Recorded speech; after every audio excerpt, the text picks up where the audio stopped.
Hello student welcome to our channel. ताहले आगामी दशम परीक्षा को दृष्टि रखी आम चैनल आम विज्ञान गोटे सीरीज स्टार्ट करथिले जो थे आम ऑलरेडी जीव विज्ञान बहिर दुटा चैप्टर को क्लोज कर सारिचे। आ यार तृतीय चैप्टर जोटा आमर कौन अच्छी ना परिवहन और संचालन से चैप्टर को आज आम स्टार्ट करवा जो थे आम प्रथम देखा आम चैनल ना आम चैप्टर रे कौन कौन सब आलोचना करवा। ये चैप्टर रे प्रथम आम आलोचना करिया कौन ना उद्भिद मानकर परिवहन विषय रे आम आलोचना करिवा। आउ कौन आलोचना करिवा परिवहन प्रकार भेद विषय रे जोड़े कौन ना परिवहन केते प्रकार आउ सब तत्व सब कौन कौन परिवहन में हमर व्यवहार हुए माने यूज हेची ता विषय रे पढ़िवा। आउ कौन पढ़िवा ना उत्सेचन प्रक्रिया विषय रे पढ़िवा। आ मनीष शरीर रे परिवहन संस्था जोटा ता विषय रे पढ़िवा। आउ कौन पढ़िवा ना रक्त संचालन आम शरीर रे रक्त संचालन होउची कि नहीं ता विषय रे पढ़िवा सब। आउ कौन पढ़िवा ना हमर जो हृत्पिंड जो अच्छी हृत्पिंड विषय रे पढ़िवा। आउ ब्लड ग्रुप बा रक्त वर्ग विषय रे पढ़िवा। ठीक अछि प्रथमे आम कौन स्टार्ट करवा ना उद्भिद मानक कौन परिवहन विषय आम प्रथम स्टार्ट करवा आलोचना करवा। ठीक अछि ताहले जेमती मु पोषण चैप्टर जेमती मु कहिथिली हमर कौन करंती ना प्राणी और उद्भिद उभय कौन करंती ना खाद्य ग्रहण करंती तांको शरीर खाद्यर परिवहन होउची। आउ से जल भी शोषण करुँच कौठू माटीरू तार भी परिवहन होउची कि नहीं होउची से कथा लिखाई एठी कौन लिखाई ना जल और द्रवीभूत पोषक गछर चेर द्वारा शोषित होई गछर अन्य अंश गुड़ी को प्रवाहित हुए। ठीक अच्छे गछ गछ देखिथिबो गछ तो गोटे जगह माने कौन स्टॉप कि नहीं ताल से सेमती आमे सिना मनीष आमे होटल को जाई खाइदेबा घरे खाई दउचे घर को आसी जोड़ी थाउछु तालो गछ पुणी केमती कौन माने निजर खाद्य ग्रहण करुच्ची केमती कौन से पानी पिउची ना ता जो चेर अच्छी से जो जगह अच्छी ता चेर द्वारा से कौन करुच्ची ना से खाद्य शोषण करुच्ची। ठीक अच्छे नेक्स्ट स्टेप कौन नेक्स्ट स्टेप कौन लिखी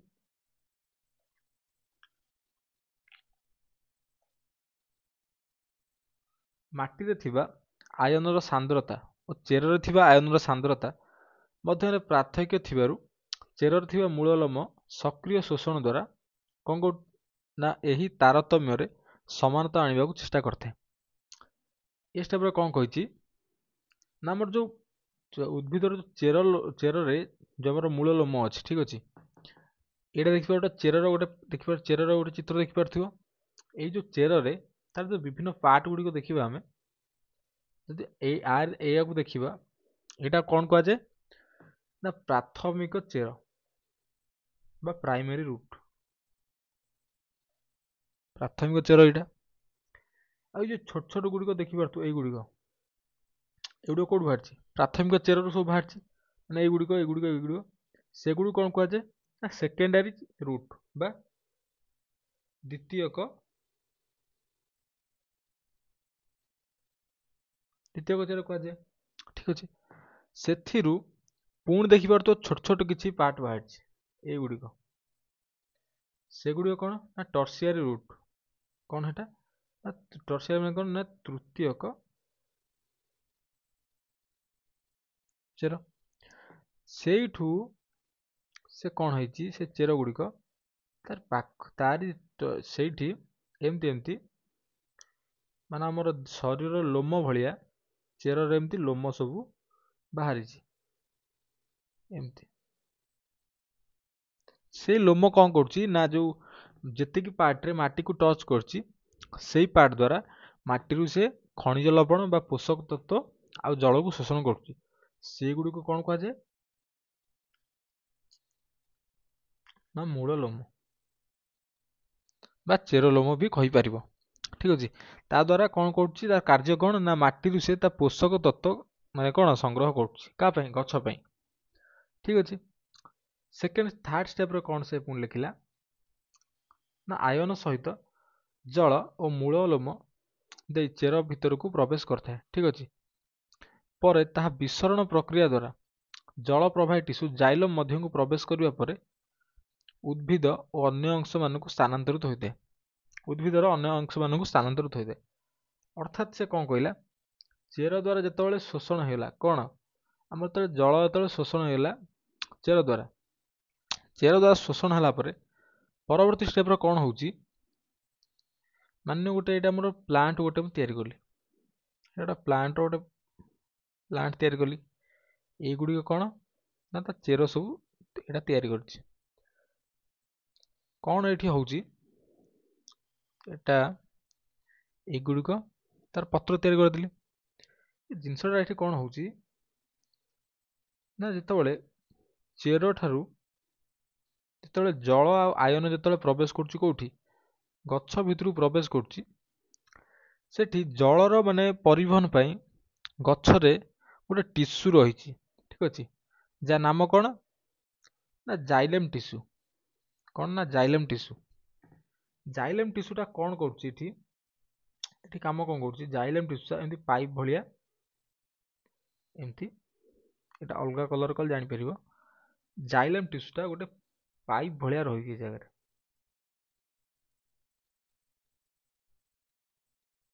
ପତଳା ପାଇପ୍ ଭଳିଆ ରହିଛି।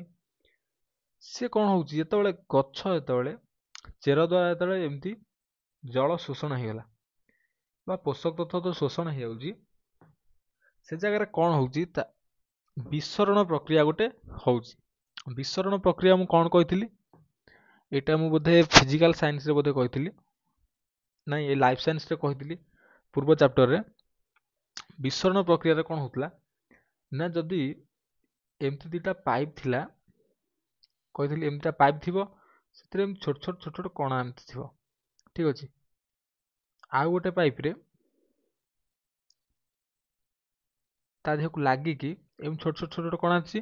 କିନ୍ତୁ ଯଦି ଆମେ ଏଇ ଗୋଟେ ପାଇପ୍ରେ କିଛି ଗ୍ୟାସ୍ ଯଦି ଏଥିରେ କି ଲିକ୍ୱିଡ କିଛି ଏଥିରେ ଯଦି ଆମେ ଛାଡ଼ୁଛେ, ସେ କ'ଣ ହେବ ନା କଣା ଦେଇ ଲିକେଜ୍ କରିବ। ଲିକେଜ୍ କଲା ପରେ ସେ ଗ୍ୟାସ୍ ଗୁଡ଼ିକ କ'ଣ ହେବ ନା ଏ ସେକେଣ୍ଡ ପାଇପ୍ର ଯେଉଁ କଣା ଦେଇକି କ'ଣ ହେବ, ଆ ମଧ୍ୟରେ ଏହା ମଧ୍ୟରେ ପ୍ରବାହିତ ହେବ। ସେମିତି ଯେହେତୁ ଏ ଦୁଇଟା ପାଇପ୍ ଲାଗିକି ରହିଛି, ଲାଗିକି ରହିବା ଫଳରେ କ'ଣ ହେବ, ଯେଉଁ ଲିକ୍ୱିଡ ଗୁଡ଼ିକ ଫାର୍ଷ୍ଟ ପାଇପ୍ରେ ପ୍ରବାହିତ ହେବ, ସେଗୁଡ଼ିକ କ'ଣ ହେବ, ତା ଯେଉଁ କଣା ଗୁଡ଼ିକ ଅଛି ତା ଦ୍ୱାରା ଲିକେଜ୍ ହେଇ ସେକେଣ୍ଡ ପାଇପ୍କୁ ପ୍ରବେଶ କରିବ, ଯାହାଦ୍ୱାରା ସେକେଣ୍ଡ ପାଇପ୍ରେ ବି କ'ଣ ନା ସେଇ ଲିକ୍ୱିଡ ବା ଗ୍ୟାସ୍ଟା ପ୍ରବାହିତ ହେବ। ସେମିତି ଏ ଜାଗାରେ କ'ଣ ହୁଏ ନା, ଏ ଜାଗାରେ ସେମିତି ଯେତେବେଳେ ୱାଟର ଯେତେବେଳେ ଏମିତି ଗଛ ଭିତରକୁ ପଶିଗଲା, ପ୍ରବେଶ କଲା ପରେ କ'ଣ ହେବ ନା, ଏଇ ଯେଉଁ ଜାଇଲେମ୍ର ଏଇ ଯେଉଁ ଟିସ୍ୟୁ ଆମର ଅଛି, ଜାଇଲେମ୍ ଟିସ୍ୟୁ, ପାଇପ୍ ସଦୃଶ ଜାଇଲେମ୍ ଟିସ୍ୟୁ ଅଛି, ଯାହାକୁ କ'ଣ କହନ୍ତି ଆମେ ନା ଜଳ ପ୍ରବାହୀ ଟିସ୍ୟୁ କହନ୍ତି ଗଛର। ସେମିତି ବିସରଣ ପ୍ରକ୍ରିୟା ଦ୍ୱାରା କ'ଣ ହେବ ନା, ଏହା ଭିତରକୁ ସବୁ ପ୍ରବେଶ କରିବ। ତା ଭିତରକୁ ଏଇ ଜାଇଲେମ୍ ଟିସ୍ୟୁ ଭିତରକୁ ଜଳ ଗୁଡ଼ିକ ବା ପୋଷକ ତତ୍ତ୍ୱ ଗୁଡ଼ିକ, ପୋଷକ ତତ୍ତ୍ୱ ନୁହେଁ, ଜଳ ଗୁଡ଼ିକ ସବୁ ପ୍ରବେଶ କଲା।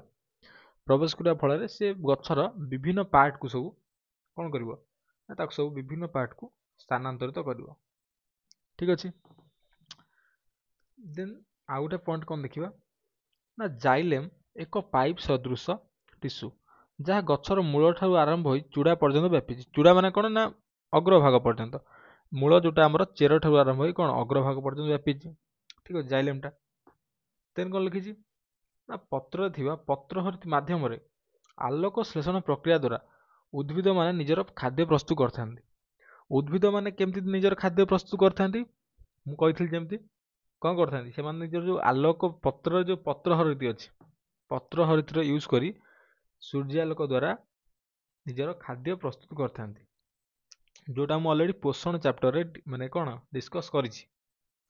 ଚାହିଁଲେ ସେଇଟା ଦେଖିପାରିବ, ଆଲୋକ ଶ୍ଳେଷଣ ପ୍ରକ୍ରିୟାଟା କେମିତି କ'ଣ ହେଉଥିଲା, ଠିକ ଅଛି। ଏଇଟା ମୁଁ ଏବେ ଡିଟେଲ୍ସରେ କହିବି ନା। ଦେନ୍ କ'ଣ ଲେଖିଛି ନା, ସେହି ଖାଦ୍ୟ ଅନ୍ୟ ଏକ ପରିବାହୀ ଟିସ୍ୟୁ କ'ଣ ନା ଫ୍ଲୋଏମ୍, ଠିକ ଅଛି। କ'ଣ କହିଲେ ନା ଫ୍ଲୋଏମ୍, ଏଇଟା ଫ୍ଲୋଏମ୍ ଯେଉଁଟା କ'ଣ କୁହାଯାଇଛି ନା ଫ୍ଲୋଏମ୍ ଦ୍ୱାରା ଉଦ୍ଭିଦର ଅନ୍ୟ ଅଂଶକୁ ସବୁ କ'ଣ ସ୍ଥାନାନ୍ତରିତ ହୋଇଥାଏ। ତାହେଲେ ଆମର ଦୁଇଟା ଟିସ୍ୟୁ ଆସିଲା। ପ୍ରଥମ ଟିସ୍ୟୁ କ'ଣ କହିଲା, ପ୍ରଥମ ଟିସ୍ୟୁ ହେଉଛି ଜାଇଲେମ୍। ଜାଇଲେମ୍ ମାନେ ଲକ୍ଷ୍ୟ କରିଥିବ, ଜାଇଲେମ୍ ପ୍ରଥମ ୱାର୍ଡ କ'ଣ ଜ ଜ ଅର୍ଥ ମାନେ ବୁଝିବ କଣ ନା ଜଳବାହୀ ଟିସୁ। ଜାଇଲେମ୍ କିଏ ଜାଇଲେମ୍ ଆଉ ଫ୍ଲୋଏମ୍ ଆଉ କଣ କହିଲା ଜାଇଲେମ୍ ମାନେ ଜଳବାହୀ ଟିସୁ ଜ ଅର୍ଥାତ୍ ଜଳ ଆଉ ଫ୍ଲୋଏମ୍ ମାନେ ଏମିତି ମନେ ରଖିବ ସର୍ଟ ଫର୍ମ ଏଇଟା phloem F for food food ମାନେ ଖାଦ୍ୟ ତାର ଫ୍ଲୋଏମ୍ ଟା କଣ ଖାଦ୍ୟବାହୀ ଟିସୁ ଠିକ ଅଛି ଏଟା ସର୍ଟ ଫର୍ମ ଥିଲା ଫ୍ଲୋଏମ୍ ମାନେ ଫୁଡ୍ ଜାଇଲେମ୍ ମାନେ ଜଳ ବା ୱାଟର ଠିକ ଅଛି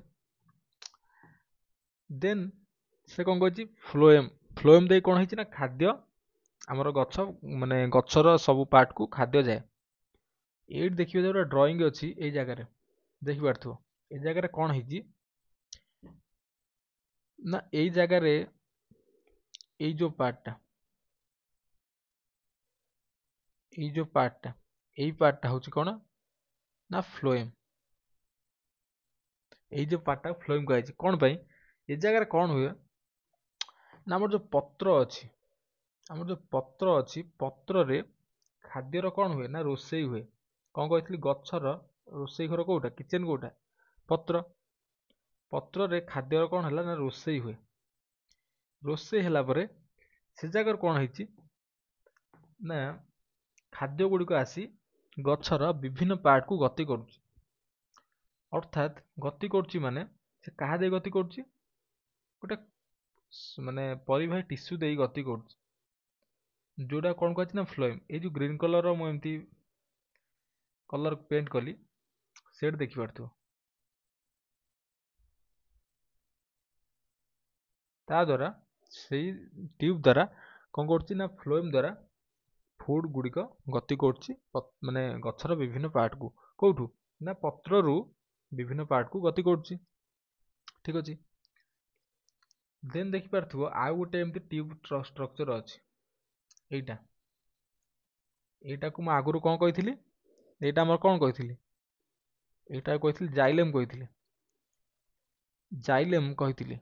କଣ ପାଇଁ କହିଥିଲି ଦେଖିପାରୁଥିବ ଏଇଟା କୋଉଠୁ ଅଛି ରୁଟ୍ ରୁ ମାନେ ଚେରରୁ କୁଆଡୁ ଯାଇଛି ପତ୍ରକୁ ଯାଇଛି ପତ୍ରରେ ଦେଖିପାରୁଥିବ ପତ୍ରରୁ ଆମର କଣ ହୁଏ ଜଳର ଲସ୍ ଘଟେ କି ନାହିଁ ମାନେ ଆମ ଗଛରୁ ଜଳର ଲସ୍ କୋଉଠୁ ଘଟେ ପତ୍ରରୁ ଘଟେ କା ଦ୍ୱାରା ନା ଷ୍ଟୋମାଟୋ ଦେଇ ଘଟେ ଷ୍ଟୋମାଟୋ ମୁଁ କଣ କହିଥିଲି ପୂର୍ବରୁ ପୋଷଣ ଚାପ୍ଟରରେ ଷ୍ଟୋମାଟୋ କହିଥିଲି ପତ୍ରରେ ଯୋଉ ଆମର ଏମିତି ଗ୍ରୀନ ଗ୍ରୀନ ମାନେ ଛୋଟ ଛୋଟ କଣା ଥାଏ ସବୁ ତା ଦ୍ୱାରା କଣ ହୁଏ ନା ଆମର ଗ୍ୟାସ୍ ବିନିମୟ ଘଟେ ଆଉ କଣ ହୁଏ କହିଥିଲି ନା ଆମର ଜଳ କଣାର ଲସ୍ ହୁଏ ବାୟୁମଣ୍ଡଳକୁ ଜଳ କଣା ଛାଡେ ଠିକ ଅଛି ସେଠି ଏଇ ଜାଗାରେ କଣ ହୁଏ ଯେତେବେଳେ ମାନେ ୱାଟର ଯେତେବେଳେ ଗଛ ମଧ୍ୟ ପ୍ରବେଶ କରିବ ସେ କଣ କରିବ ପତ୍ର ମଧ୍ୟକୁ ବି ଯିବ ପତ୍ର ମଧ୍ୟ ଯିବା ଫଳରେ ସେଠି ଖାଦ୍ୟର ରୋଷେଇ ହବ ରୋଷେଇ ହେଇ ଗଛର ଚାରି ମାନେ ଆଡକୁ ଯାଏ ଠିକ ଅଛି ଆଉ ଦେନ୍ ଯୋଉ ବଳି ପଡୁଥିବା ଯୋଉ ଜଳ ଗୁଡିକ ସେ ଜଳ ଗୁଡିକ କଣ ହୁଏ ନା ଆମର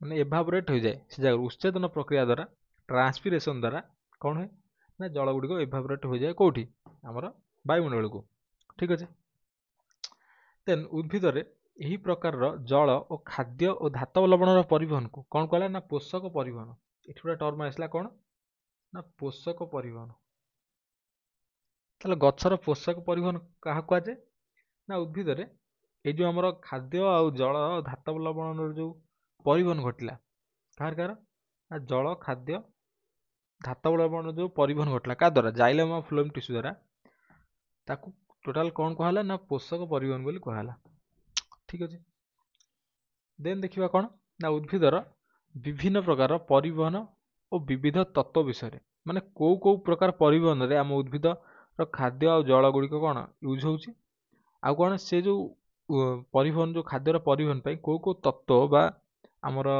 କଣ ଥିଓରି ଗୁଡିକ କାମ କରୁଛନ୍ତି ତା ବିଷୟରେ ଦେଖିବା ବର୍ତ୍ତମାନ ଠିକ ଅଛି କଣ ଲେଖିଛି ପ୍ରଥମ ଷ୍ଟେପରେ କଣ ଲେଖିଛି ପ୍ରଥମ ଷ୍ଟେପ ଲେଖିଛି ଉଦ୍ଭିଦର ଆବଶ୍ୟକତାକୁ ନେଇ ତିନି ପ୍ରକାରର ପରିବହନ ଦେଖାଯାଏ ଠିକ ଅଛି ଉଦ୍ଭିଦର ଆବଶ୍ୟକତାକୁ ନେଇ ତିନି ପ୍ରକାର ପରିବହନ ଦେଖାଯାଏ ପ୍ରଥମ ପରିବର୍ତ୍ତନ କଣ ଉର୍ଦ୍ଧ୍ୱ ପରିବହନ ଉର୍ଦ୍ଧ୍ୱ ମାନେ ତା ଅର୍ଥାତ୍ ବୁଝିପାରୁଥିବ ଉପରକୁ ମାନେ ପରିବହନ ଯୋଉଗୁଡ଼ିକ ଉପରକୁ ଯୋଉମାନେ ସବୁ ପରିବହନ ହୁଏ ଯୋଉ ପ୍ରକାର ପରିବହନ ହୁଏ ତାକୁ କଣ କୁହାଯାଏ ନା ଉର୍ଦ୍ଧ୍ୱ ପରିବହନ କୁହାଯାଏ ଉର୍ଦ୍ଧ୍ୱ ପରିବହନ ନିମ୍ନ ପରିବହନ କହିଲା ନିମ୍ନ ପରିବହନ ଆଉ କ'ଣ ନା ପାର୍ଶ୍ୱ ପରିବହନ। ନିମ୍ନ ପରିବହନ କ'ଣ, ଉପରୁ ତଳକୁ କ'ଣ ଯୋଉ ଯୋଉ ମାନେ ପରିବହନ ହୁଏ, ଉପରୁ ତଳକୁ ହେଲା କି ଉପରୁ ସାଇଡ୍ ହେଲା, ମାନେ ଉପରୁ ତଳକୁ ଜାଣିନୁ, ଉପରୁ ତଳକୁ ଯୋଉଗୁଡ଼ିକ ପରିବହନ ହୁଏ ଯୋଉ ଟାଇପ୍ର, ତାକୁ କ'ଣ କୁହାଯାଏ ନା ନିମ୍ନ ପରିବହନ। ଆଉ ପାର୍ଶ୍ୱ ପରିବହନ କ'ଣ ନା ଉପରୁ ଯୋଉ ସବୁ ପାର୍ଟ ଗୁଡ଼ିକୁ ବା ତଳୁ ସବୁ ପାର୍ଟ ଗୁଡ଼ିକୁ ଯୋଉ ଟାଇପ୍ର ପରିବହନ ହୁଏ ତାକୁ କ'ଣ କୁହାଯାଏ ନା ପାର୍ଶ୍ୱ ପରିବହନ ବୋଲି କୁହାଯାଏ। ତାହେଲେ ପ୍ରଥମେ ଦେଖିବା ଊର୍ଧ୍ୱ ପରିବହନ ବିଷୟରେ ଦେଖିବା। ଊର୍ଧ୍ୱ ପରିବହନ କ'ଣ? ଊର୍ଧ୍ୱ ପରିବହନରେ କ'ଣ ହୁଏ ନା ଆମର ଯୋଉ ଗଛର ଯୋଉ ମୁଁ କହିଥିଲି ମୂଳ ଲୋମ ଦ୍ୱାରା ଆମର କ'ଣ ହୁଏ, ଗଛର ଯୋଉ ଏମିତି ଥିଲା, ଯୋଉ ଷ୍ଟ୍ରକ୍ଚର ଥିଲା, ଏମିତି ଛୋଟ ଛୋଟ ଷ୍ଟ୍ରକ୍ଚର ଥିଲା, ମୂଳ ଲୋମ ଯାହାକୁ ଆମେ କହୁଥିଲେ, କ'ଣ କହୁଥିଲେ, ମୂଳ ଲୋମ ଦ୍ୱାରା କ'ଣ ହୁଏ, ଏଇଠି ଆମର ଯୋଉ କ'ଣ ଜଳ ବା ପୋଷକ ତତ୍ତ୍ୱ ଯୋଉ ଶୋଷଣ ହୁଏ ସେଗୁଡ଼ିକ କ'ଣ ହୁଏ, ଏ ଚେର ଦେଇ କ'ଣ ହଉଥିଲା ଆମର ନା ଗଛର ବିଭିନ୍ନ ପାର୍ଟକୁ ସବୁ ଯାଉଥିଲା, ବା ମୂଳରୁ ଚୂଡ଼ା ପର୍ଯ୍ୟନ୍ତ ବା ଅଗ୍ରଭାଗ ପର୍ଯ୍ୟନ୍ତ ଗତି କରୁଥିଲା। କାହା ଦ୍ୱାରା ନା ଜାଇଲମ୍ ଟିସ୍ୟୁ ଦ୍ୱାରା, ଜାଇଲମ୍ ଟିସ୍ୟୁ ଗତି କରୁଥିଲା। ଠିକ୍ ଅଛି, ସେଇଟା କୋଉ ପ୍ରକାର ପରିବହନ କହନ୍ତି ନା ଊର୍ଧ୍ୱ ପରିବହନ କହନ୍ତି। କୋଉ ପ୍ରକାର ନା ଊର୍ଧ୍ୱ ପରିବହନ, ମାନେ ଯୋଉ ପରିବହନରେ ଯୋଉ ଟାଇପ୍ର ପରିବହନରେ ଉପରକୁ କ'ଣ ଜଳ ଆଉ ପୋଷକ ତତ୍ତ୍ୱ ଗୁଡ଼ିକ ମାନେ ଉପରକୁ ଉଠିଥାଏ। ବୁଝିଗଲା। ଦେନ୍ ଆସିଲା କ'ଣ ନିମ୍ନ ପରିବହନ। ନିମ୍ନ ପରିବହନ, ନିମ୍ନ ମାନେ ଅର୍ଥାତ୍ ନିମ୍ନର ଅର୍ଥ କ'ଣ ବୁଝୁଛ, ନିମ୍ନର ଅର୍ଥ ଆମେ କ'ଣ କହନ୍ତି ନା ତଳକୁ ଯୋଉ ପରିବହନ, କ'ଣ ତଳକୁ ହୁଏ ଯୋଉ ପରିବହନ, କ'ଣ ହୁଏ ନା ତଳକୁ ଯୋଉ ପରିବହନ ହୁଏ, ତଳକୁ କ'ଣ କୁହାଯାଏ ନା ନିମ୍ନ ବୋଲି କୁହାଯାଏ ନାହିଁ। ସେ ତଳକୁ ଯୋଉଟା ପରିବହନ ହୁଏ ତାକୁ କ'ଣ କହନ୍ତି ନା ନିମ୍ନ ପରିବହନ ବୋଲି ଆମେ କହୁ। ସେ ନିମ୍ନ ପରିବହନରେ କ'ଣ ହୁଏ, ପତ୍ରରେ ଯୋଉ ଖାଦ୍ୟ ଯୋଉ ପ୍ରସ୍ତୁତ ହେଲା, ଯୋଉ ଖାଦ୍ୟ ଗୁଡ଼ିକ ପ୍ରସ୍ତୁତ ହେଲା, ମୁଁ କହିଥିଲି ପତ୍ର ଆମର କ'ଣ ଗଛର ରୋଷେଇ ଘର, ଗଛର ପତ୍ରରେ ଯୋଉ ଖାଦ୍ୟ ପ୍ରସ୍ତୁତ ହେଲା ସେ ଖାଦ୍ୟ ଗୁଡ଼ିକ କ'ଣ ହୁଏ ନା ନିମ୍ନ ପରିବହନ ଦ୍ୱାରା ସେ ସବୁ କୋଉଠି ଆସେ, ମାନେ ଏଟା ଟିକେ ଲିଭେଇ ଦଉଛି ମୁଁ। ନିମ୍ନ ପରିବହନ ଖାଦ୍ୟ ଯୋଉ ରୋଷେଇ ହେଲା ପତ୍ରରୁ, ନିମ୍ନ ପରିବହନ ଦ୍ୱାରା ଗଛର ବିଭିନ୍ନ ପାର୍ଟ ଏମିତିକି ଚେର ପର୍ଯ୍ୟନ୍ତ, ଚେର ଗୋଟେ ଗଛର ପାର୍ଟ କି ନାହିଁ, ତାକୁ ବି ଖାଦ୍ୟ ଦରକାର। ଠିକ୍ ଅଛି, ଚେର ପର୍ଯ୍ୟନ୍ତ ଯାଏ, ପ୍ଲସ୍ ମାନେ ଯୋଉ ପତ୍ର ଗୋଟେ ପତ୍ର ଅଛି ସେ ପତ୍ରଟା ଖାଦ୍ୟ ନିଜର ପ୍ରସ୍ତୁତ କରିପାରିନି କାରଣ ସେ ସୂର୍ଯ୍ୟ ଆଲୋକ ପାଇନି, ତାହେଲେ ସେ କେମିତି ବଞ୍ଚିବ, ସେ ବି ଅନ୍ୟ ପତ୍ରର ଯୋଉ ଖାଦ୍ୟ ଅଛି ପତ୍ରକୁ ବି ସେଗୁଡ଼ିକ ଟ୍ରାନ୍ସଫର ହେବ, ମାନେ ସବୁ ଆଡ଼କୁ ଟ୍ରାନ୍ସଫର ହେବା ଫଳରେ ସେ ଜାଗାରେ କ'ଣ ହେବ ନା ଆମର ନିମ୍ନ ପରିବହନ ଘଟି କ'ଣ ହେଲା, ଗଛର ବିଭିନ୍ନ ପାର୍ଟକୁ ଖାଦ୍ୟ ଗୁଡ଼ିକ ଯିବ। ନିମ୍ନ ପରିବହନ ଅର୍ଥ ମାନେ ବୁଝିପାରୁଥିବ, ପତ୍ର ଗୁଡ଼ିକ କୋଉଠୁ ଅଛି, ଊର୍ଦ୍ଧ୍ୱର ଅଛି, ଗଛର ଉପର ପାର୍ଟରେ ଅଛି। ତାହେଲେ ଗଛ ଗୁଡ଼ିକ ଯୋଉ ପତ୍ର ଅଛି ସେଗୁଡ଼ିକ ଖାଦ୍ୟ ପ୍ରସ୍ତୁତ କରି କୋଉଠି ପଠାଉଛନ୍ତି, ଚେରକୁ ବି ପଠାଉଛନ୍ତି କି ନାହିଁ, ଏଟା କ'ଣ ନିମ୍ନ ପରିବହନ ବୋଲି କୁହାଯାଏ। ଆଉ ପାର୍ଶ୍ୱ ପରିବହନ କ'ଣ ନା ଯୋଉ ପତ୍ରର ଯୋଉ ମାନେ ଖାଦ୍ୟ ଗୁଡ଼ିକ ତିଆରି ହେଲା, ଏଗୁଡ଼ିକ ଯୋଉ ମୁଁ କହିଥିଲି କ'ଣ କହିଲି ନା ପତ୍ରକୁ ଯୋଉ ମାନେ ପଠାଏ, କ'ଣ ବିଭିନ୍ନ ପତ୍ର ମାନେ ଗଛର ତା ପାଖରେ ବିଭିନ୍ନ ବହୁତ ପତ୍ର ଥିବ, ପତ୍ରକୁ ପତ୍ର ଯଦି ଟ୍ରାନ୍ସଫର କଲା ଖାଦ୍ୟ, ସେଗୁଡ଼ିକ କ'ଣ ନା ଆମର ପାର୍ଶ୍ୱ ପରିବହନ ବୋଲି କୁହାଯାଏ। ଠିକ୍ ଅଛି। ଦେନ୍ କ'ଣ କହିଛି ନା ଛୋଟ ଗଛ ଗୁଡ଼ିକ ପାଇଁ ଏଇସବୁ ପରିବହନ କାମ କରୁଥିବା ବେଳେ ତାଳ ନଡ଼ିଆ ଗଛ ଭଳି ଯୋଉ ବଡ଼ ବଡ଼ ଗଛ ଥାଏ ତା ପାଇଁ ଏଗୁଡ଼ିକ କାମ କରନ୍ତି ନାହିଁ। ଠିକ୍ ଅଛି, ତାଳ ଆଉ ନଡ଼ିଆ ଗଛ ଦେଖିଥିବ କେତେ କେତେ ବଡ଼, ବହୁତ ବଡ଼ ବଡ଼। ଯଦି ବଡ଼ ବଡ଼ ସେ ଜାଗାରେ କ'ଣ ହୁଏ, ଏଇ ଟାଇପ୍ର ଯୋଉ ଆମର ଟ୍ରାନ୍ସପୋର୍ଟେସନ୍ ରହିଲା, ସେ ଜାଗାରେ ଏ ପ୍ରକାରର ଟ୍ରାନ୍ସପୋର୍ଟେସନ୍ କାମ କରେ ନା। କ'ଣ ପାଇଁ, ସେଗୁଡ଼ିକର ମାନେ ହାଇଟ୍ ଏତେ ଅଧିକ ଯେ ଆମ ମାନେ ଗଛରେ କେବଳ ଯଦି ମାନେ ସେହି ଟାଇପ୍ର ମାନେ ଏଇ ଟାଇପ୍ର ତିନିଟା ନର୍ମାଲ ଟାଇପ୍ର ପରିବହନରେ ସେ ହାଇଟ୍ ବାଲା ଗଛରେ ମାନେ ଖାଦ୍ୟ ଉପରକୁ ଟ୍ରାନ୍ସଫର ହେଇପାରେ ନା, କି ଜଳ ବି ଉପରକୁ ଟ୍ରାନ୍ସଫର ହେଇପାରେ ନା। ସେଇଥିପାଇଁ ସେଥିରେ ଆଉ ତିନିଟି କ'ଣ ଆମର ଥିଓରି କାମ କରେ, ଯୋଉ ଥିଓରିର ନାମ କ'ଣ ନା କୈସିକ ଆକର୍ଷଣ, ଏଇଟା ପ୍ରଥମ ଥିଓରି। ସେକେଣ୍ଡ ଥିଓରି କ'ଣ ନା ମୂଳ ଚାପ ଏଥିରେ କାମ କରେ, ଆଉ କ'ଣ ନା ସଂଶକ୍ତି ତତ୍ତ୍ୱ ବା ସଂଶକ୍ତି ଥିଓରି ଯୋଉଟା ଆମର ଏଇଟା କାମ କରେ। ଠିକ୍ ଅଛି, ତାହେଲେ ୟା ବିଷୟରେ ଡିଟେଲ୍ସ ଆମେ ଦେଖିବା ତିନିଟା ବିଷୟରେ। କାହା ବିଷୟରେ, କୈସିକ ଆକର୍ଷଣ, ମୂଳ ଚାପ ଆଉ ସଂଶକ୍ତି ତତ୍ତ୍ୱ, ଏଗୁଡ଼ିକ ମାନେ ୟୁଜ୍ କରି ଗଛ କେମିତି କ'ଣ ନିଜର ବଡ଼ ବଡ଼ ଗଛ ଗୁଡ଼ିକ କେମିତି କ'ଣ ट्रांसपोर्टेशन करती जल बा खाद्य। प्रथम देखिए कौन कैशिक आकर्षण। ठीक अच्छे, कैशिक अर्थ कौन? कैशिक नली, कैशिक नलीर अर्थ कौन? ये गोटे देखिपार गोटे चित्र अच्छे, ये देखिपार गोटे चित्र, ये कौन गोटे पाइप अच्छे आमर एमती ए जगह गोटे पाइप अच्छे, देखिपार ए जगह गोटे पाइप अच्छे। ये पाइप रे कौन है चित्र अकॉर्डिंग टू चित्र पाइप रे कौन है जिनस तमें देखिथिबो घरे गोटे ग्लास नब। ठीक अच्छे, घरे गोटे ग्लास नहीं गोटे स्ट्र नहीं कौन कर जानच, से स्ट्र टाक नहीं ग्लास रे बुड़ेब, बुड़िया फल कौन से जगह कौन हम, बुड़ेले से जगह कौन हम माने वाटर लेवल। ठीक अच्छे, वाटर लेवल जब बहुत तले थी, जदि आम से स्ट्र टाक जिते तलू तलू बुड़ेबा, जिते सरू स्ट्र होइतिबो सेते हाइट पर्यंत कौन ना आमर वाटरटा कि जेकोसी लिक्विड हो माने उठिबो। ठीक अच्छे, एग्जाम्पल स्वरूप केबे जदि फ्रुटी पीथिबो, फ्रुटी रे कौन हुए माने फ्रुटी रे कौन हुए बेले बेले देखिथिबो फ्रुटी की जब तमे माने माने फास्ट टाइम जतले फ्रुटी जतले तमे ओपन करिवो, फ्रुटी जतले जोर किना जतले स्ट्र टाकू फ्रुटीर केन भीतर जतले कौन करिवो माने चापी दबो, फ्रुटीर पाइप दे माने बिना माने हमर जो कौन बिना शोषण रे फ्रुटीर पाइप दे कौन हुए ना जो फ्रुटीर लिक्विड गुड़िक बाहर को आसे, सेटा केमति हुए ना एई कैशिक आकर्षण द्वारा होता है। ठीक अच्छे, से जगह से केस रे कौन हुए माने एई टाइप रो थ्योरी गोटे काम करे कोड टाइप रो जो डब्बा देखि परथो गोटे काच बम रे सेठी कौन अछि ना गोटे कि काचर गोटे स्ट्र पुरैछि, लिक्विड रो लेवल बहुत तले थिले मध्य कैशिक आकर्षण द्वारा ए जगह कौन है ना लिक्विडटा किछि हाइट ऊपर को उठी ए स्ट्र भितर, सेटा कौन पे उठी ना कैशिक आकर्षण द्वारा उठी। सेमती एटी कौन लिखाई से जिनस केमती कौन गछर काम करुच्ची ता विषय लिखाई ऊपर कौन लिखाई ना गोटे कैशिक नली को जल रे बुड़ाइले ए जो एक्सपेरिमेंटा कैशिक आकर्षण जनित चाप और जलर उच्च पृष्ठतान फल जल कैशिक नली भीतर को प्रवेश करता है। ठीक अच्छे, ये जो एक्सपेरिमेंटा मु कही एक्सपेरिमेंट विषय से लिखी देन से कौन लिखी नलीर व्यास उपर जलर उच्चता निर्भर करता है। तामाने से कौन कहला ये जो नलीटा आमर जो पशि भर पाइपटा पशि ये पाइपटा को तुम जिते छोट कर बुझिले कि तुम जिते यार माने जो कौन जो गोलैटा को ये जो गोलैटा को ये पाइप रो गोलैटा को तुम जिते छोट कर जिते एमती छोट कर चलो सेते हाइट पर्यंत माने जल भितर सेते हाइट पर्यंत उठी पार। ठीक अच्छे, से लिखी कौन लिखी ना नलीर व्यास उपर जलर उच्चता निर्भर करते। ठीक अच्छे, आउ कौन लिखी ना नलीर व्यास जिते छोट हुए जल सेते ऊपर को उठे। ये नलीर माने जो व्यासटा माने यही पार्टा तुम जिते छोट कर माने एते छोट कर जदि से टाइप रो हमर कौन वाटरटा से टाइप रो सेते हाइट को उठिबो।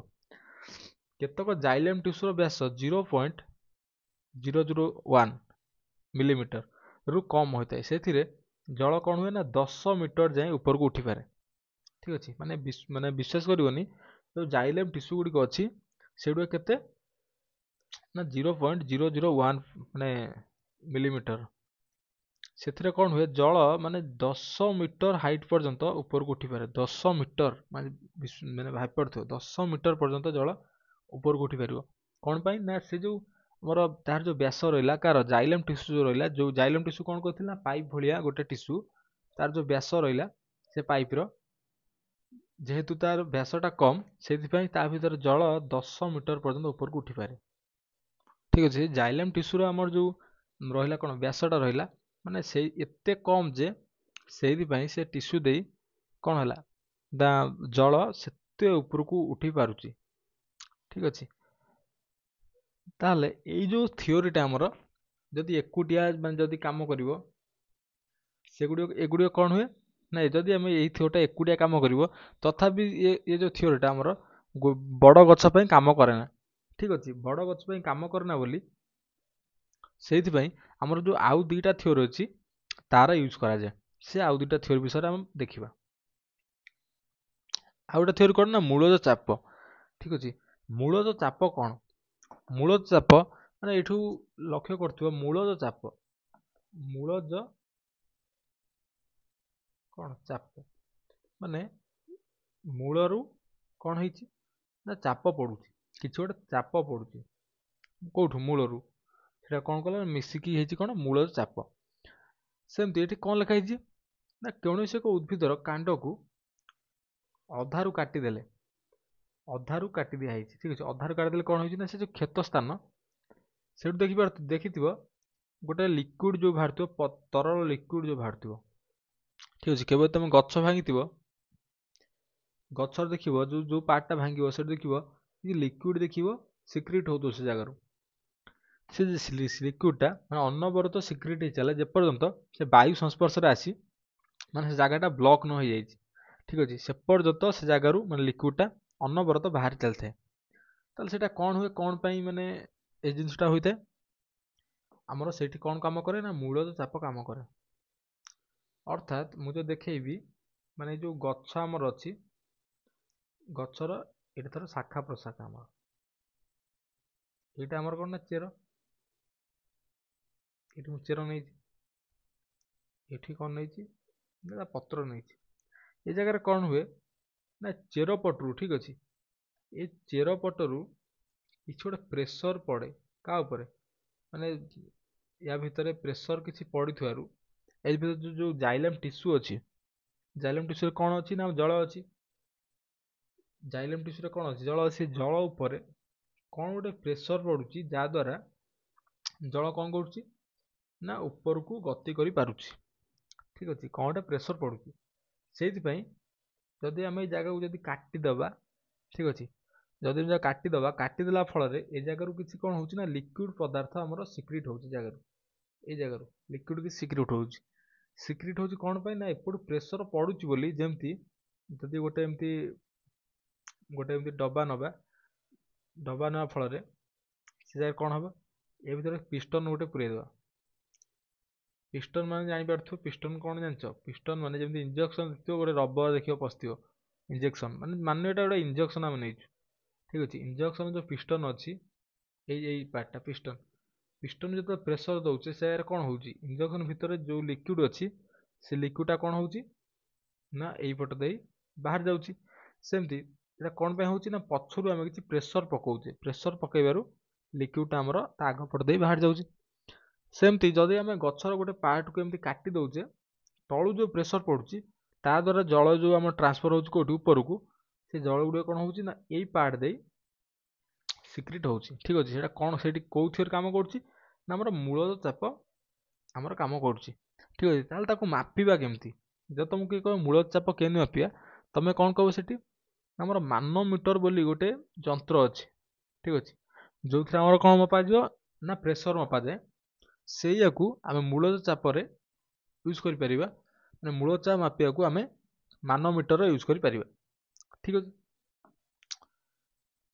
देन कौन कही ना यही जो कौन आमर जल केतबेले आमर सर्वाधिक ऊपर को उठे जान जो आमर उच्छेदन प्रक्रिया हुए कौन उच्छेदन प्रक्रिया हुए से जल कौन हुए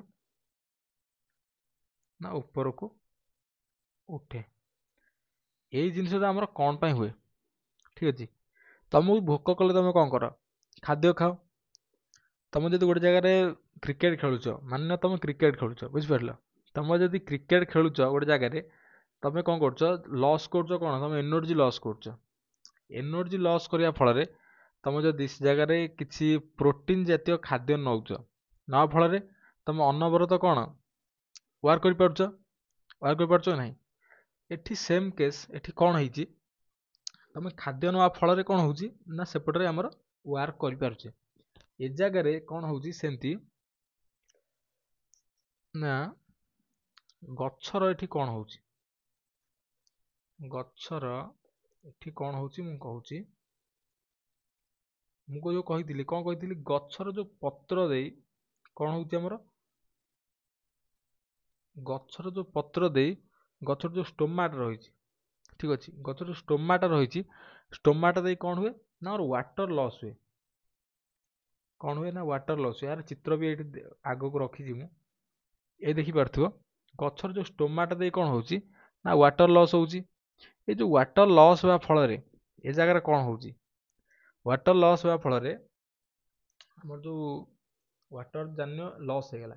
ଠିକ୍ ଅଛି, ଅଲରେଡ଼ି ମାନେ ଗଛ ଅଲରେଡ଼ି ସବୁ ଖାଇସାରିଥିଲା, କ'ଣ ଖାଦ୍ୟ ଖାଇସାରିଥିଲା ବା ଜଳ ପିଇ ସାରିଥିଲା ପରେ ଆମର ଏ ଜାଗାରୁ କ'ଣ ହେଲା ନା ୱାଟରଟା କିଛି ଲସ୍ ହେଲା। ଏ ଜାଗା ଜାଣିନିଅ ଏ ୱାଟର ଏମିତି ଫୁଲ୍ ଥିଲା, ଫୁଲ୍ ଥିବା ଫଳରେ ଆମର ଯେଉଁ ଜଳ ଯେଉଁ ଯାଉଥିଲା ଜାଗାକୁ, କେଉଁ ଜାଗାକୁ, ଜଳ ଟ୍ରାନ୍ସପୋର୍ଟର ମାତ୍ରା ଏ ଜାଗାରେ କମ୍ ଥିଲା। ଠିକ୍ ଅଛି, ମାତ୍ରା କ'ଣ ପାଇଁ କମ୍ ଥିଲା ନା ଏ ସବୁ ପତ୍ର ଗୁଡ଼ିକ ସବୁ ଜଳରେ ଏମିତି ପୂର୍ଣ୍ଣ ଥିଲା, ସେଥିପାଇଁ ଜଳ ଟ୍ରାନ୍ସପୋର୍ଟ ହେଉନଥିଲା। କିନ୍ତୁ ଯେତେବେଳେ ଏଇଠି ଆମେ ଗୋଟେ ସୂର୍ଯ୍ୟ କିରଣ, ସୂର୍ଯ୍ୟ ଯେତେବେଳେ ଆସିଗଲେ, ସୂର୍ଯ୍ୟ କ'ଣ କଲେ ନା ପତ୍ର ଠାରୁ ନେଇ ପାଣି ସବୁ ପିଇଦେଲେ। ପିଇଦେବା ଫଳରେ ପତ୍ରରେ କ'ଣ ହେଲା, ୱାଟର ଲସ୍ ହେଲା। ୱାଟର ଲସ୍ ହେବା ଫଳରେ ସେ ଜାଗାରେ କ'ଣ ହେଲା, ୱାଟର ଯେତେବେଳେ ଲସ୍ ହେଲା, ୱାଟରର ମାତ୍ରା ମାନେ ଏମିତି ଅଧା ଧନ୍ୟ କମିଗଲା, ଅଧା ଧନ୍ୟ କମିଗଲା ଜାଗାରେ। ତାହେଲେ ଏଇ ଯେଉଁ ଅଧା ଯେଉଁ ବ୍ଲାଙ୍କ ରହିଲା ସେଗୁଡ଼ିକ ପୁଣି ଫୁଲ୍ ହେବା ଦରକାର। ସେଗୁଡ଼ିକ ଫୁଲ୍ ହେବା ପାଇଁ କ'ଣ ହୁଏ ନା ବାହାରୁ ଏମିତି ଜଳ ସବୁ ପ୍ରବେଶ କରେ। କୋଉଠିକି ନା ପତ୍ରକୁ ପ୍ରବେଶ କରେ। ପତ୍ରକୁ ପ୍ରବେଶ କରି କ'ଣ ହୁଏ ନା ଏ ଜାଗାଟା ଫୁଲ୍ ହୁଏ। ତାହେଲେ ଏଠି କ'ଣ ହେଲା ନା ଜଳର କ'ଣ ଟ୍ରାନ୍ସପୋର୍ଟ ହେଲା କି ନାହିଁ। ତାହେଲେ ଏଇଟା କ'ଣ ପାଇଁ ହେଲା ନା ଉତ୍ସେଦନ ପ୍ରକ୍ରିୟା ପାଇଁ ଏ ଜାଗାରେ ଜଳର ଆମର କ'ଣ ଟ୍ରାନ୍ସଫର ହେଲା। ସେ ଯେଉଁ ଉତ୍ସେଦନ ପ୍ରକ୍ରିୟା ଟାଇମ୍ରେ କ'ଣ ହୋଇଥାଏ ନା ଜଳର ଯେଉଁ ଶୋଷଣର ବେଗ ସର୍ବାଧିକ ଅଧିକ ଥାଏ, ବା ମାନେ ଜଳ ଯେପର୍ଯ୍ୟନ୍ତ ପତ୍ର ଅଛି ଗଛର, ମାନେ ଯେତେ ଉଚ୍ଚାରେ ଥାଉ ସେ ପର୍ଯ୍ୟନ୍ତ ଜଳର ମାନେ କ'ଣ ଜଳ ସେତେ ପର୍ଯ୍ୟନ୍ତ ଉପରକୁ ଉଠିଥାଏ। ଠିକ୍ ଅଛି, ସେଇଥିପାଇଁ ଉତ୍ସେଦନ ଟାଇମ୍ରେ କ'ଣ ଜଳ ପ୍ରବାହର ବେଗ ଅଧିକ ଥାଏ। କେଉଁଠି ଗଛରେ, ସେ ଜାଗାରେ କ'ଣ ହୁଏ, ଯେଉଁ ମୂଳଜ ଚାପ ଆମର କାମ କରେ, ସେ ଜାଗାରେ ମୂଳଜ ଚାପ କୌଣସି ପ୍ରକାର କାମ କରେ ନା। କ'ଣ ପାଇଁ ନା ଆମର ଯେଉଁ ଉତ୍ସେଦନ ପ୍ରକ୍ରିୟା ଯେଉଁ ଏଠି ଜାଗାରେ କାମ କଲା, ଏ ଉତ୍ସେଦନ ପ୍ରକ୍ରିୟା ଦ୍ୱାରା ଏତେ ପ୍ରେସରରେ ଜଳ ଉପରକୁ ଉଠେ ଯେ ଏ ଜାଗାରେ କିଛି ଦରକାର ହିଁ ପଡ଼େ ନା। ଆମର ଯେଉଁ କ'ଣ ରହିଲା ମୂଳଜ ଚାପ ଦରକାର ହିଁ ପଡ଼େ ନା। ସେଇଥିପାଇଁ ଗଛମାନଙ୍କରେ ମୂଳଜ ଚାପର କୌଣସି ମାନେ ରେୟାରଲି ୟୁଜେସ୍ ହୁଏ, ମାନେ କୌଣସି ପ୍ରକାର ୟୁଜେସ୍ ମାନେ ହୁଏନି ବୋଲି କହିଲେ ଚଳେ। କିଏ ଯଦି ଭାଙ୍ଗିବ ତାପରେ ସିନା ମୂଳଜ ଚାପ ୟୁଜ୍ ହେଉଛି। ଯଦି ସେଇ ଟାଇମ୍ରେ ଉତ୍ସେଦନ ପ୍ରକ୍ରିୟା ହେଉଛି ତାହେଲେ ମୂଳଜ ଚାପର କୌଣସି ୟୁଜ୍ ହିଁ ହେବ ନା। ଠିକ୍ ଅଛି, ତାର ରେୟାରଲି ମାନେ ୟୁଜ୍ ଥାଏ। ସେଇଥିପାଇଁ କ'ଣ କହିଲା ନା ଜଳ ପରିବହନରେ ଏହାର ବିଶେଷ ଭୂମିକା ନଥାଏ। କାହାର, ମୂଳଜ ଚାପର ବିଶେଷ ଭୂମିକା ନଥାଏ, ନଥାଏ ବୋଲି କହିଲେ ଚଳେ। ଠିକ୍ ଅଛି, ଦେନ୍ ଦେଖିବା ଆଉ ଗୋଟେ ଥିଓରି ଦେଖିବା କ'ଣ ନା ସଂଶକ୍ତି ତତ୍ତ୍ୱ ଦେଖିବା। ସଂଶକ୍ତି ଥିଓରି କ'ଣ, ସଂଶକ୍ତି ତତ୍ତ୍ୱ କ'ଣ ଆମର କହୁଛି ଦେଖିବା। ସଂଶକ୍ତି ତତ୍ତ୍ୱ କ'ଣ କହୁଛି, ଉତ୍ସେଦନ ପ୍ରକ୍ରିୟା ଦ୍ୱାରା ପ୍ରଚୁର ପରିମାଣର ଜଳ କ୍ଷୟ ହୋଇଥାଏ। କେଉଁଠୁ, ପତ୍ରରୁ। ମୁଁ ଯେମିତି କହିଲି ସୂର୍ଯ୍ୟ କିରଣ ପଇଲା ପରେ ଆମର କ'ଣ ହେଲା, ଯେଉଁ ଜଳ ଗୁଡ଼ିକ ଯେଉଁ ଏଭାପୋରେଟ୍ ହେଇ ବାୟୁମଣ୍ଡଳକୁ ଗଲା, କାହା ଦ୍ୱାରା ନା ଉତ୍ସେଦନ ଦ୍ୱାରା ଯେଉଁ କ୍ଷୟ ହୋଇଥାଏ। ଜଳ କ୍ଷୟ ହେବା ଯୋଗୁଁ, ଠିକ୍ ଅଛି, ଜଳ କ୍ଷୟ ହେବା ଯୋଗୁଁ ପତ୍ର ଫଳକରେ ଜଳର ବିସରଣ ଜନିତ ଚାପ କମିଯାଏ। ଠିକ୍ ଅଛି, ଯେଉଁ ବିସରଣ ଚାପ ଯେଉଁ ରହିଲା ଆମର ଜଳର, କେଉଁଠି, ଯେଉଁ ପତ୍ରରେ କହିଥିଲି ଯେମିତି ପତ୍ରରେ କ'ଣ ହେଇଥିଲା, ପତ୍ରଟା ଆମର ଯେତେବେଳେ ଫୁଲ୍ ଥିଲା, ପତ୍ର ଯେତେବେଳେ ଏମିତି ଜଳରେ ଯେତେବେଳେ ଫୁଲ୍ ଥିଲା, ତାର ଯେଉଁ ପ୍ରେସର ଥିଲା କେଉଁଠି, ଜଳର ଯେତେବେଳେ ପତ୍ର ଯେତେବେଳେ ଏମିତି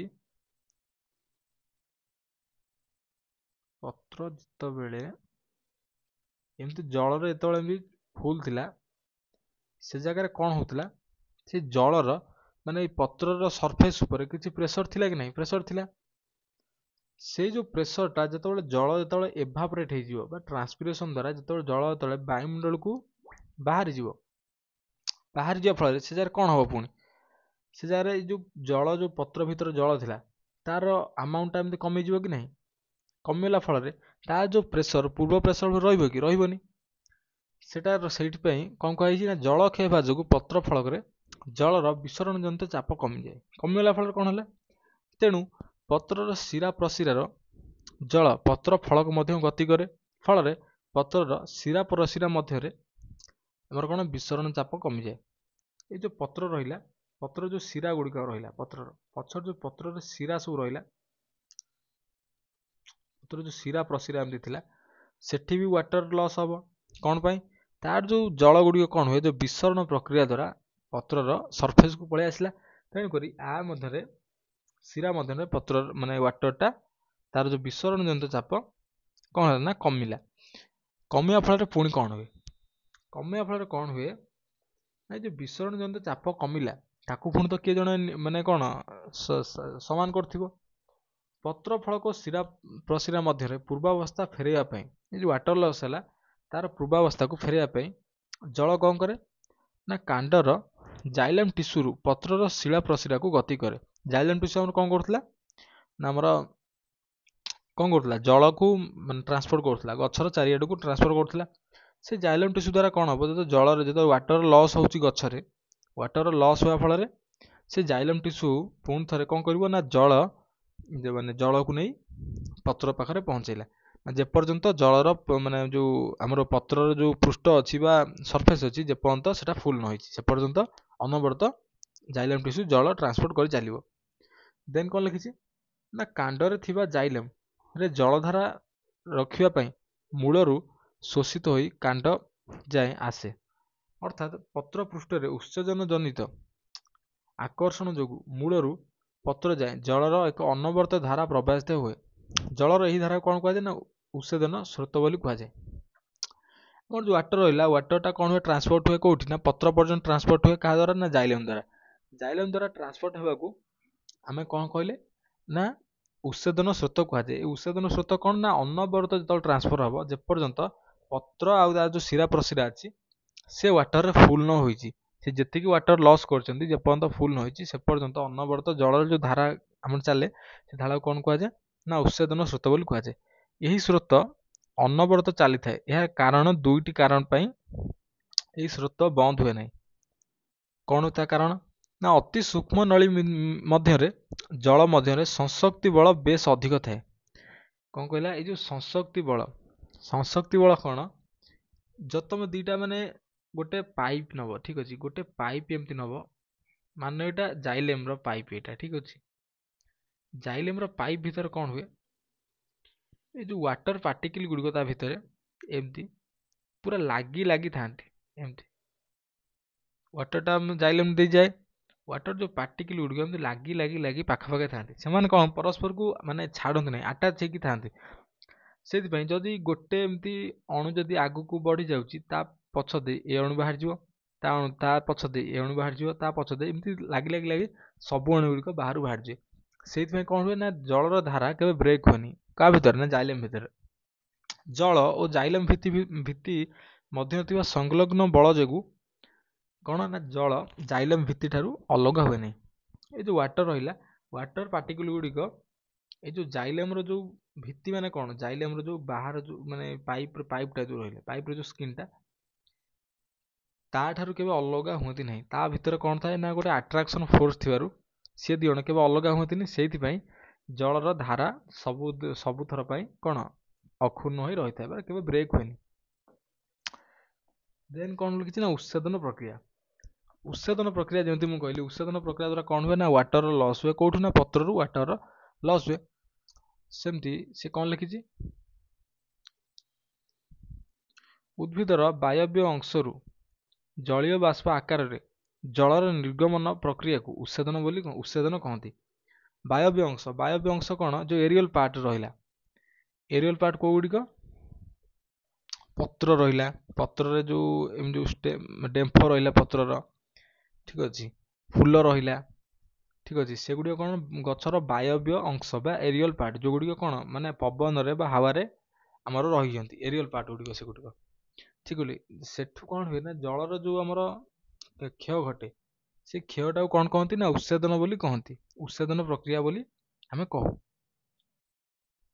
ସେଗୁଡ଼ିକ କ'ଣ ହେଲା ନା ଏଇ ଯେଉଁ ଜଳର ଯେଉଁ ଜଳୀୟ ବାଷ୍ପ ଆକାରରେ ଯେଉଁ ବାୟୁମଣ୍ଡଳକୁ ଜଳ ଗୁଡ଼ିକ ପଳେଇଲା, ଠିକ୍ ଅଛି, ୱାଟର ଲସ୍ ହେଲା, ଲସ୍ ହେବାକୁ କ'ଣ କୁହାହେଲା ନା ଉତ୍ସେଦନ ବୋଲି ଆମେ କହିଲୁ। ୱାଟର ଲସ୍କୁ କ'ଣ କୁହାହେଲା ନା ଉତ୍ସେଦନ, ଠିକ୍ ଅଛି। ଯଦି ସିଧା କଥାରେ କହିବା ୱାଟର ଲସ୍କୁ ଆମେ ଉତ୍ସେଦନ ବୋଲି କହିଲେ। ଏହି ପ୍ରକ୍ରିୟା ଫଳରେ ମୃତ୍ତିକା ଓ ଜଳ ଧାତବ ଲବଣ ମୂଳ ବାଟେ ପ୍ରବେଶ କରି ଗଛର ଅଗ୍ରଭାଗକୁ ଯାଏ, ଯାହା ଯାହାଦ୍ୱାରା ଗଛରେ ତାପମାତ୍ରାର ନିୟନ୍ତ୍ରଣ ହୋଇଥାଏ। ଠିକ୍ ଅଛି, ମାନେ ପାଣିଟା ଯେଉଁ ଜାଗାକୁ ପ୍ରବେଶ କରେ ସେ ଜାଗାରେ କ'ଣ ହୁଏ, ୱାଟର ମାନେ ଆମର ଯେଉଁ ଟେମ୍ପରେଚରଟା ବାଲାନ୍ସ ରୁହେ କି ନାହିଁ। ଯଦି ପାଣିଟା ଯେଉଁ ଗୋଟେ ଗରମ ଜାଗାକୁ ପ୍ରବେଶ କରିବ ସେ ଜାଗାରେ ଟେମ୍ପରେଚରଟା ବାଲାନ୍ସ ରହିବ। ଯେ ସେ ଟେମ୍ପରେଚରକୁ ବାଲାନ୍ସ କରିବା, ଆମେ ଗାଧୋଉଛୁ କ'ଣ ପାଇଁ, ଟେମ୍ପରେଚରକୁ ବାଲାନ୍ସ କରିବା ପାଇଁ, ପ୍ଲସ୍ କ'ଣ ନା ଜୀବାଣୁ ମାରିବା ପାଇଁ। ଆମର କ'ଣ ଯାହା ବି ହେଲେ କିଛି ପରସେଣ୍ଟର ଆମ ଟେମ୍ପରେଚର ଆମର କ'ଣ ବାଲାନ୍ସ ରହୁଛି କି ନାହିଁ ଆମ ବଡ଼ିର। ଯଦି ମନେ ରଖିଥିବ, ଯେତେବେଳେ ଆମର ଯେତେବେଳେ ଜ୍ୱର ହୁଏ, ଜ୍ୱର ହେଲେ ମାଆ ମାନେ କ'ଣ କରନ୍ତି, ଗୋଟେ ରୁମାଲ ନେଇ ରୁମାଲକୁ ଓଦା କରି ଆମ ମୁଣ୍ଡରେ ଥାପିଥାନ୍ତି। କ'ଣ ପାଇଁ ନା ମାନେ ମାନେ କ'ଣ ଟେମ୍ପରେଚରଟା ଆମର ମାନେ ମିନିମମ୍ ଟେମ୍ପରେଚର ସେ ଜାଗାରେ ରହିବ, ଟେମ୍ପରେଚର ବାଲାନ୍ସ ହେଇଯିବା ପାଇଁ। ଠିକ୍ ଅଛି, ସେମିତି ଜଳରେ ଯେତେବେଳେ ଆମର ୱାଟର ଥାଏ, ମାନେ ଜଳରେ ୱାଟର ଥାଏ କହିଲି, ପତ୍ରରେ ଯେତେବେଳେ ୱାଟର ପାସ୍ କରେ ସେ ଜାଗାରେ କ'ଣ ହୁଏ ନା ଆମ ଟେମ୍ପରେଚରଟା ମେଣ୍ଟେନ୍ ରହେ। କେଉଁଠି, ଗଛର ଟେମ୍ପରେଚରଟା ମେଣ୍ଟେନ୍ ରହେ। ଦେନ୍ କ'ଣ କହିଛି ନା ଷ୍ଟୋମ୍ ଦ୍ୱାରା ବୃକ୍ଷର 90% ଜଳ ନିର୍ଗତ ହୋଇଥାଏ। ଜଳର ଯେଉଁ ନିର୍ଗତ ହୁଏ, କେଉଁଠୁ ନିର୍ଗତ ହୁଏ, ଷ୍ଟୋମାଟ ଦେଇ ନିର୍ଗତ ହୁଏ, ଯାହାକୁ ଆମେ ଷ୍ଟୋମ୍ ବୋଲି କହିଥାଉ। ଏଇ ଚିତ୍ର ଦେଖିପାରୁଥିବ, ଷ୍ଟୋମ୍ ଦ୍ୱାରା କ'ଣ ହେଇଛି, ଏଇ ଯେଉଁ କଣା କଣା ଯେଉଁ ପାର୍ଟ ଅଛି ପତ୍ରରେ, ସେଠୁ କ'ଣ ହେଇଛି ନା ଜଳର ଏମିତି ନିର୍ଗତ ହେଇଛି କି ନାହିଁ। ଠିକ୍ ଅଛି, ଦେନ୍ କହୁଛି ଉତ୍ସେଦନ ହାର ବଢ଼ିଲେ ବୃକ୍ଷର ଜଳ ଶୋଷଣ ହାର ମଧ୍ୟ ବଢ଼ିଥାଏ।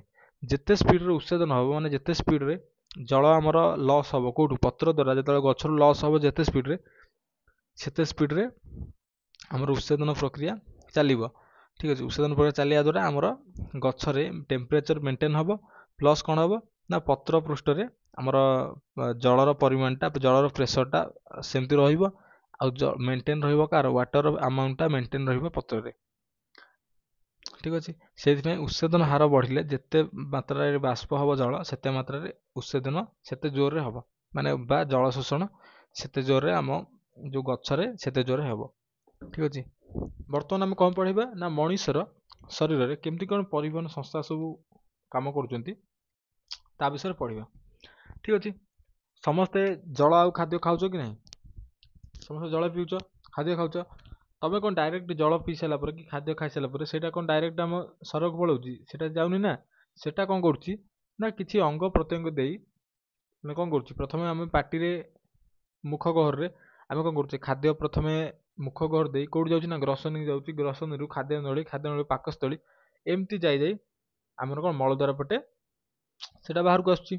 ତେଣୁକରି ସେଇ ଯେଉଁ ମାନେ କାମ ଯେଉଁ କରୁଛନ୍ତି ସେ ଅଙ୍ଗ ପ୍ରତ୍ୟଙ୍ଗ ସେଗୁଡ଼ାକ ଆମ ପରିପାକ କ୍ରିୟାରେ କ'ଣ କରନ୍ତି, ସାହାଯ୍ୟ କରିଥାନ୍ତି।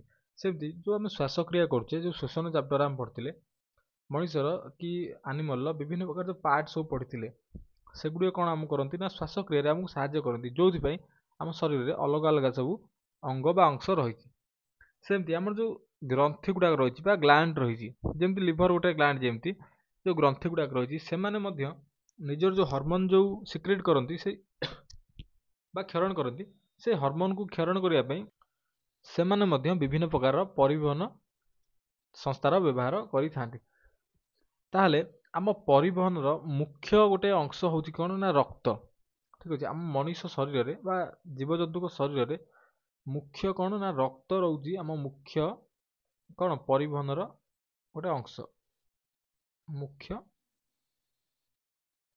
ପରିବହନର ଗୋଟେ ଅଂଶ ଏଇଟା। ରକ୍ତ କ'ଣ କରୁଛି, ଶୋଷଣ ଟାଇମ୍ରେ ରକ୍ତ କ'ଣ କରୁଥିଲା ନା ଆରବିସିରେ କ'ଣ ଯେଉଁ ଅଛି ଯେ ଆମର ଯେଉଁ ହେମୋଗ୍ଲୋବିନ୍ ଥିଲା କେଉଁଠି ଆରବିସିରେ, ତା ସହିତ ଅମ୍ଳଜାନ ମାନେ ମିଶିଗଲା ଫଳରେ ସେ କ'ଣ ହେଉଥିଲା ନା ଅକ୍ସି ହେମୋଗ୍ଲୋବିନ୍ରେ ପରିଣତ ହେଉଥିଲା। ଅକ୍ସି ହେମୋଗ୍ଲୋବିନ୍ଟା କ'ଣ କରୁଥିଲା, ମାନେ ଏଇଟା ମୁଁ ଶୋଷଣ କଥା କହୁଛି, ବା ଆମର ଯେତେବେଳେ ଆମେ ଶ୍ୱାସକ୍ରିୟା କରୁଛେ ସେଟା କ'ଣ କରୁଛି, ବିଭିନ୍ନ ପ୍ରକାରର ଆମର ଯେଉଁ କୋଷ ରହିଛି ତା ପାଖକୁ ଯାଇ ଭାଙ୍ଗିକି ସେଠି କ'ଣ ୟୁଟିଲାଇଜ୍ ହେଉଥିଲା ନା ଆମର ଅମ୍ଳଜାନଟା ୟୁଟିଲାଇଜ୍ ହେଉଥିଲା। ଆଉ ଆମର ଯେଉଁ କାର୍ବନ ଡାଇଅକ୍ସାଇଡ଼୍ଟା ଥିଲା ସେଟା ପୁଣି ଥରେ ରକ୍ତ ସହିତ ମିଶି ଆମର ଫୁସଫୁସ୍ ପାଖରେ ଯେଉଁ କୋଟରିକା ଦେଇ ଆମର ବିସରଣ ପ୍ରକ୍ରିୟା ଦ୍ୱାରା ବାହାରକୁ ନିର୍ଗତ ହେଇଯାଉଥିଲା। ସେମିତି ରକ୍ତ ଖାଦ୍ୟ ଟାଇମ୍ରେ ଆମର କ'ଣ କରୁଥିଲା, ଖାଦ୍ୟର ଯେଉଁ ପୋଷକ ତତ୍ତ୍ୱ ରହିଛି ଆମର ସବୁ, ସେମାନେ ସବୁ ବିଭିନ୍ନ ସେଲ୍ ପାଖକୁ ଯିବା ପାଇଁ ହେଲେ ସେ ବି କ'ଣ କରୁଥିଲେ ନା ଆମ ରକ୍ତର ବା ବ୍ଲଡ଼ର ସାହାଯ୍ୟ ନେଉଥିଲେ। ତାହେଲେ ରକ୍ତ ହିଁ ଆମ ଶରୀରରେ କ'ଣ କରେ ନା ପରିବହନର କାର୍ଯ୍ୟ ସବୁ କରେ। ମାନେ ବ୍ଲଡ଼ କ'ଣ ଜାଣିପାରିଲ, ଗୋଟେ କୁଲି ଟାଇପ୍ର କାମ କରେ ଆମ ଶରୀରରେ। କୁଲି ଯେମିତି ଗୋଟେ ସ୍ଥାନରୁ ଅନ୍ୟ ସ୍ଥାନକୁ ପରିବହନ କରେ ଗୋଟେ ଜିନିଷ, ସେମିତି ବ୍ଲଡ଼ ମଧ୍ୟ ଗୋଟେ କୁଲି ଟାଇପ୍ର ଆମ ଶରୀରରେ କାମ କରେ। ଦେନ୍ ଦେଖିବା କ'ଣ ନା ରକ୍ତ ସଞ୍ଚାଳନ ବିଷୟରେ ଦେଖିବା। ଆମ ଶରୀରରେ ତମେ ଦେଖିଥିବ ଯେଉଁ ଗୋଟେ ପାର୍ଟ ଜାଣିନ କଟିଗଲା, ସେ ଜାଗାରୁ ବ୍ଲଡ଼ ବାହାରିଲା, ତାର ସେ ଜାଗାରୁ ବ୍ଲଡ଼ କ'ଣ ପାଇଁ ବାହାରୁଛି ନା ସେଠି ଆମର କ'ଣ ହୁଏ ନା ଗୋଟେ ସେଲ୍ଟା ଡ୍ୟାମେଜ୍ ହେଇଗଲା, ସେ ଜାଗାରେ ଗୋଟେ ସେଲ୍ ଡ୍ୟାମେଜ୍ ହେଇଗଲା। ତାମାନେ ସେଲ୍ରେ ଆମର କ'ଣ ରହିଛି, ଯେଉଁ ମୁଁ କହିଥିଲି ନେଟୱାର୍କ ଲାଇକ୍ ଷ୍ଟ୍ରକ୍ଚର ରହିଛି। ଏଇଟା ଆମର ପଢ଼ିଥିଲେ କେଉଁଠି କୋଟରିକା ଜାଗାରେ ପଢ଼ିଥିଲେ। କୋଟରିକାକୁ ଘେରିକି କ'ଣ ରହିଛି ନା ବ୍ଲଡ଼ର ଗୋଟେ ବ୍ଲଡ଼ର ଯେଉଁ ଆମର ଯେଉଁ କ'ଣ ରହିଛି, ଯେଉଁ ରକ୍ତ କୈଶିକ ଯାହାକୁ କୁହନ୍ତି, ନେଟୱାର୍କ ଲାଇକ୍ ଷ୍ଟ୍ରକ୍ଚର ରହିଛି। ଏମିତି ତାର ଭଳିଆ ଗୁଡ଼ା ଗୁଡ଼ି ହେଇ ଏମିତି ରହିଛି। ଏଗୁଡ଼ିକ ମଧ୍ୟରେ କ'ଣ ହେଉଛି ନା ବ୍ଲଡ଼ ଫ୍ଲୋ ହେଉଥାଏ। ଠିକ୍ ଅଛି, ସେମାନେ କ'ଣ କରନ୍ତି ମାନେ ଗୋଟେ ସେଲ୍କୁ ଘେରିକି ରହିଥାନ୍ତି, ଯାହାଦ୍ୱାରା ସେମାନେ ବିସରଣ ପ୍ରକ୍ରିୟା ଦ୍ୱାରା ଆମର ଅମ୍ଳଜାନ ଯୋଗାଇଥାନ୍ତି, ଅଙ୍ଗାରକାମ୍ଳକୁ ବାହାରକୁ କାଢ଼ିଥାନ୍ତି, ପ୍ଲସ୍ କ'ଣ କରିଥାନ୍ତି ନା ଖାଦ୍ୟ ପହଞ୍ଚାଇଥାନ୍ତି। ତାହେଲେ ସେଇଭଳିଆ ନଳୀମାନଙ୍କୁ କ'ଣ କୁହାଯାଏ ନା ରକ୍ତବାହିନୀ ବୋଲି କୁହାଯାଏ। ରକ୍ତବାହିନୀ କ'ଣ କହିଲା ନା ଶରୀରରେ ରକ୍ତ ପ୍ରବାହ ପାଇଁ କେତେକ ନିର୍ଦ୍ଦିଷ୍ଟ ଆମର କ'ଣ ନଳୀମାନେ ରହିଛନ୍ତି ସବୁ। ସେ ନଳୀମାନଙ୍କୁ କ'ଣ କୁହାଗଲା ନା ରକ୍ତବାହିନୀ ବୋଲି କୁହାଗଲା। ଆମ ଶରୀରରେ ପ୍ରାୟତଃ 1,60,000 କିଲୋମିଟର ଲମ୍ବର ନଳୀ ରହିଛି। ମାନେ ପ୍ରାୟତଃ ଆମ ଦେଖାଯାଇଛି କି 1,60,000 କିଲୋମିଟର ପର୍ଯ୍ୟନ୍ତ ଲମ୍ବାର ନଳୀ ରହିଛି, ଯେଉଁଗୁଡ଼ିକ ଦ୍ୱାରା କ'ଣ ହୁଏ ନା ଆମର ରକ୍ତ ସଞ୍ଚାଳନ ହୋଇଥାଏ। ତାହେଲେ ଆମ ଶରୀରରେ ତମକୁ ଯଦି ପଚାରିବ କେତେ ପ୍ରକାର ରକ୍ତବାହିନୀ ସବୁ ରହିଛି, ଆମ 3 ପ୍ରକାର ରକ୍ତବାହିନୀ ରହିଛି।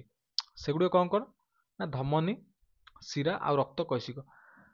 ଏମାନେ ହେଉଛନ୍ତି କ'ଣ ନା 3 ପ୍ରକାର ରକ୍ତବାହିନୀ ରହିଛି, ଯାହାଦ୍ୱାରା ରକ୍ତ ପରିବହନ ହେଉଛି। ଠିକ୍ ଅଛି, ତାହେଲେ ଯେମିତି ମାନେ କ'ଣ ଏମ୍ପ୍ଲୟ ମାନଙ୍କର ଯେମିତି ବସ୍ ଥାନ୍ତି, ତାହେଲେ ଏଇ ଯେଉଁ ରକ୍ତ ବାହୀ ନଳୀ ଗୁଡ଼ାକ ରହିଲେ ସେମାନଙ୍କର ବସ୍ କିଏ? ହାର୍ଟ। ସମସ୍ତଙ୍କର ହାର୍ଟ ଅଛି କି ନାହିଁ? ହାର୍ଟ ଅଛି। ଆରେ ହାର୍ଟ ଅଛି କି ନାହିଁ? ହାର୍ଟର ସିମ୍ବଲ ତ ଏମିତି କରୁଛୁ ନା ସମସ୍ତେ। ଠିକ୍ ଅଛି, ହାର୍ଟ ହେଉଛି ଏମାନଙ୍କର ବସ୍। ଠିକ୍ ଅଛି, ହାର୍ଟ କ'ଣ କରେ ନା ବିଭିନ୍ନ କୋଷ ପର୍ଯ୍ୟନ୍ତ ମାନେ ରକ୍ତ ପହଞ୍ଚିବାକୁ ଏମାନଙ୍କୁ ନିର୍ଦ୍ଦେଶ ଦେଇଥାଏ କି ତମେ ନିଅ ରକ୍ତ ନିଅ, ତମେ ନେଇକିନା ବିଭିନ୍ନ କୋଷ ବାହାରେ ପହଞ୍ଚାଅ। ତାହେଲେ ଯେମିତି ଦେଖିଥିବ ପାଣି ମଟର, ଦେଖିଥିବ ଘରେ ଥିବ ପାଣି ମଟର ଥିବ। ପାଣି ମଟରରେ କ'ଣ ହୁଏ, ଏଇ ଯେଉଁ ମୋଟରଟା ଥାଏ, ମୋଟର ଯେମିତି ଦିଟା ପାର୍ଟ ଥାଏ। କ'ଣ ଥାଏ? ଦିଟା ପାର୍ଟ ଥାଏ। ପଛ ପଟରେ ସେ କ'ଣ କରେ ନା ପାଣିଟା ଇନଟେକ୍ କରେ, ଏଇପଟେ କ'ଣ କରେ ନା ପାଣିଟାକୁ ବାହାର କରିଥାଏ। ତାହେଲେ ତମେ ଯଦି ମାନେ ଏଇଟାକୁ ଧରି ନେବ, ଏଇ ଦିଟାକୁ ଗୋଟେ ଗୋଟେ ରକ୍ତ ବାହିନୀ ଯଦି ଧରି ନେବ, ତାହେଲେ ଏଇ ମୋଟରଟା କ'ଣ ହେଇଥିବ? ସେମାନଙ୍କର କ'ଣ ହେଇଥିବ? ବସ୍ ହେଇଥିବ।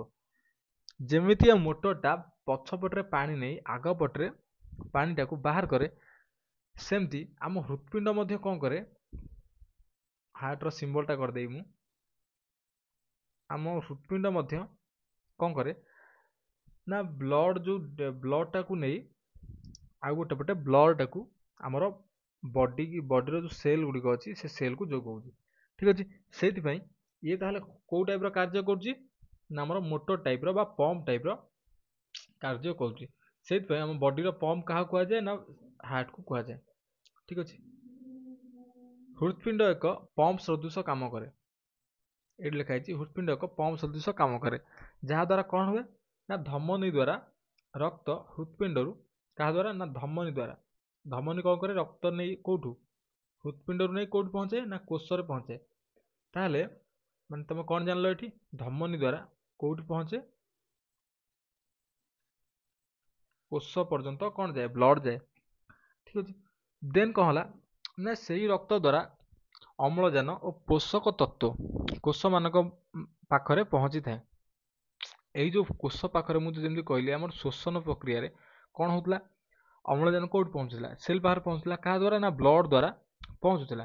ସେ ବ୍ଲଡ଼ଟାକୁ କିଏ କ୍ୟାରି କରେ ନା ଆମର ଏଇ ମାନେ କ'ଣ ଧମନୀଟା କ୍ୟାରି କରେ କେଉଁଠି? କେତେ ବାଟ ନା କୋଷ ପର୍ଯ୍ୟନ୍ତ କ୍ୟାରି କରେ, ସବୁ କୋଷ ପର୍ଯ୍ୟନ୍ତ। ଠିକ୍ ଅଛି, ତାହେଲେ କ'ଣ ପହଞ୍ଚେ ନା ସେଇ ରକ୍ତ ଦ୍ୱାରା ଅମ୍ଳଜାନ ଆଉ ପୋଷକ ତତ୍ତ୍ୱ କେଉଁଠି ପହଞ୍ଚେ ନା ଆମ କୋଷ ପର୍ଯ୍ୟନ୍ତ ପହଞ୍ଚିଥାଏ। ଠିକ୍ ଅଛି, କୋଷରେ କ'ଣ ହୁଏ? ଯେଉଁ ଅମ୍ଳଜାନ ବ୍ୟବହାର ହେଇଗଲା, ଠିକ୍ ଅଛି, ଅମ୍ଳଜାନ ବ୍ୟବହାର ହୁଏ କୋଷମାନଙ୍କର ବ୍ୟବହାର ହେଲା ପରେ ସେ ଆମକୁ କ'ଣ ଦିଏ ନା ଅଙ୍ଗାରକାମ୍ଳ ଦିଏ, ପ୍ଲସ୍ କ'ଣ ଦିଏ ନା କିଛି ୱେଷ୍ଟ ମେଟେରିଆଲ୍ ଦିଏ। ଯେଉଁ ୱେଷ୍ଟେଜ୍ ଦେବ, ୱେଷ୍ଟ ମେଟେରିଆଲ୍ ଦେବ, ସେଗୁଡ଼ିକ ପୁଣି କ'ଣ ହୁଏ ନା ସେଗୁଡ଼ିକ ପୁଣି ସଂଗ୍ରହ ହେଇଯିବ। ସେଗୁଡ଼ିକ କ'ଣ କରିବ ନା ଯେଉଁ ଆମର ଶିରା ରହିଛି ବର୍ଜ୍ୟବସ୍ତୁ କ'ଣ ହୁଏ ନା ରକ୍ତ କୈଶିକ, तापर कौन हुए ना छोट छोट शिरा ठीक अच्छे प्रथम कौन हुए मुझे कही एटा सेल होती सेल उपर कौन हो नेटवर्क लाइक स्ट्रक्चर एमती एमती आम रक्त कोशिका गुड़े गुड़ा ही रही विसरण प्रक्रिया द्वारा कौन हम ना जो कार्बन डाइऑक्साइड अंगारकाम्ल आ वेस्टेज गुड़िक से कौन कर रक्त कोशिका को प्रथम प्रवेश कर प्रवेश कलापर कौन हम ये रक्त कोशिक पुणी थे कौट मिसी ना छोट शिरा जोगुड़ाक अच्छे सेठी जाए मिसिजी सेठी मिसला फल सेठी कौन हम से वेस्ट मटेरियल कार्बन डाइऑक्साइड सेठी सी जाए कौन पुणी हम ना संगृहीत होगी धमनी सहित मिसी धमनी कौट जाइए ना हार्ट को जाइए हार्ट को जाइए से हार्ट को पुणी थे से गुड़ कौन हम रिटर्न पलैब रिटर्न हो तापर पुणी थे प्रोसेस हो चलो ठीक अच्छे देन से कौन है ना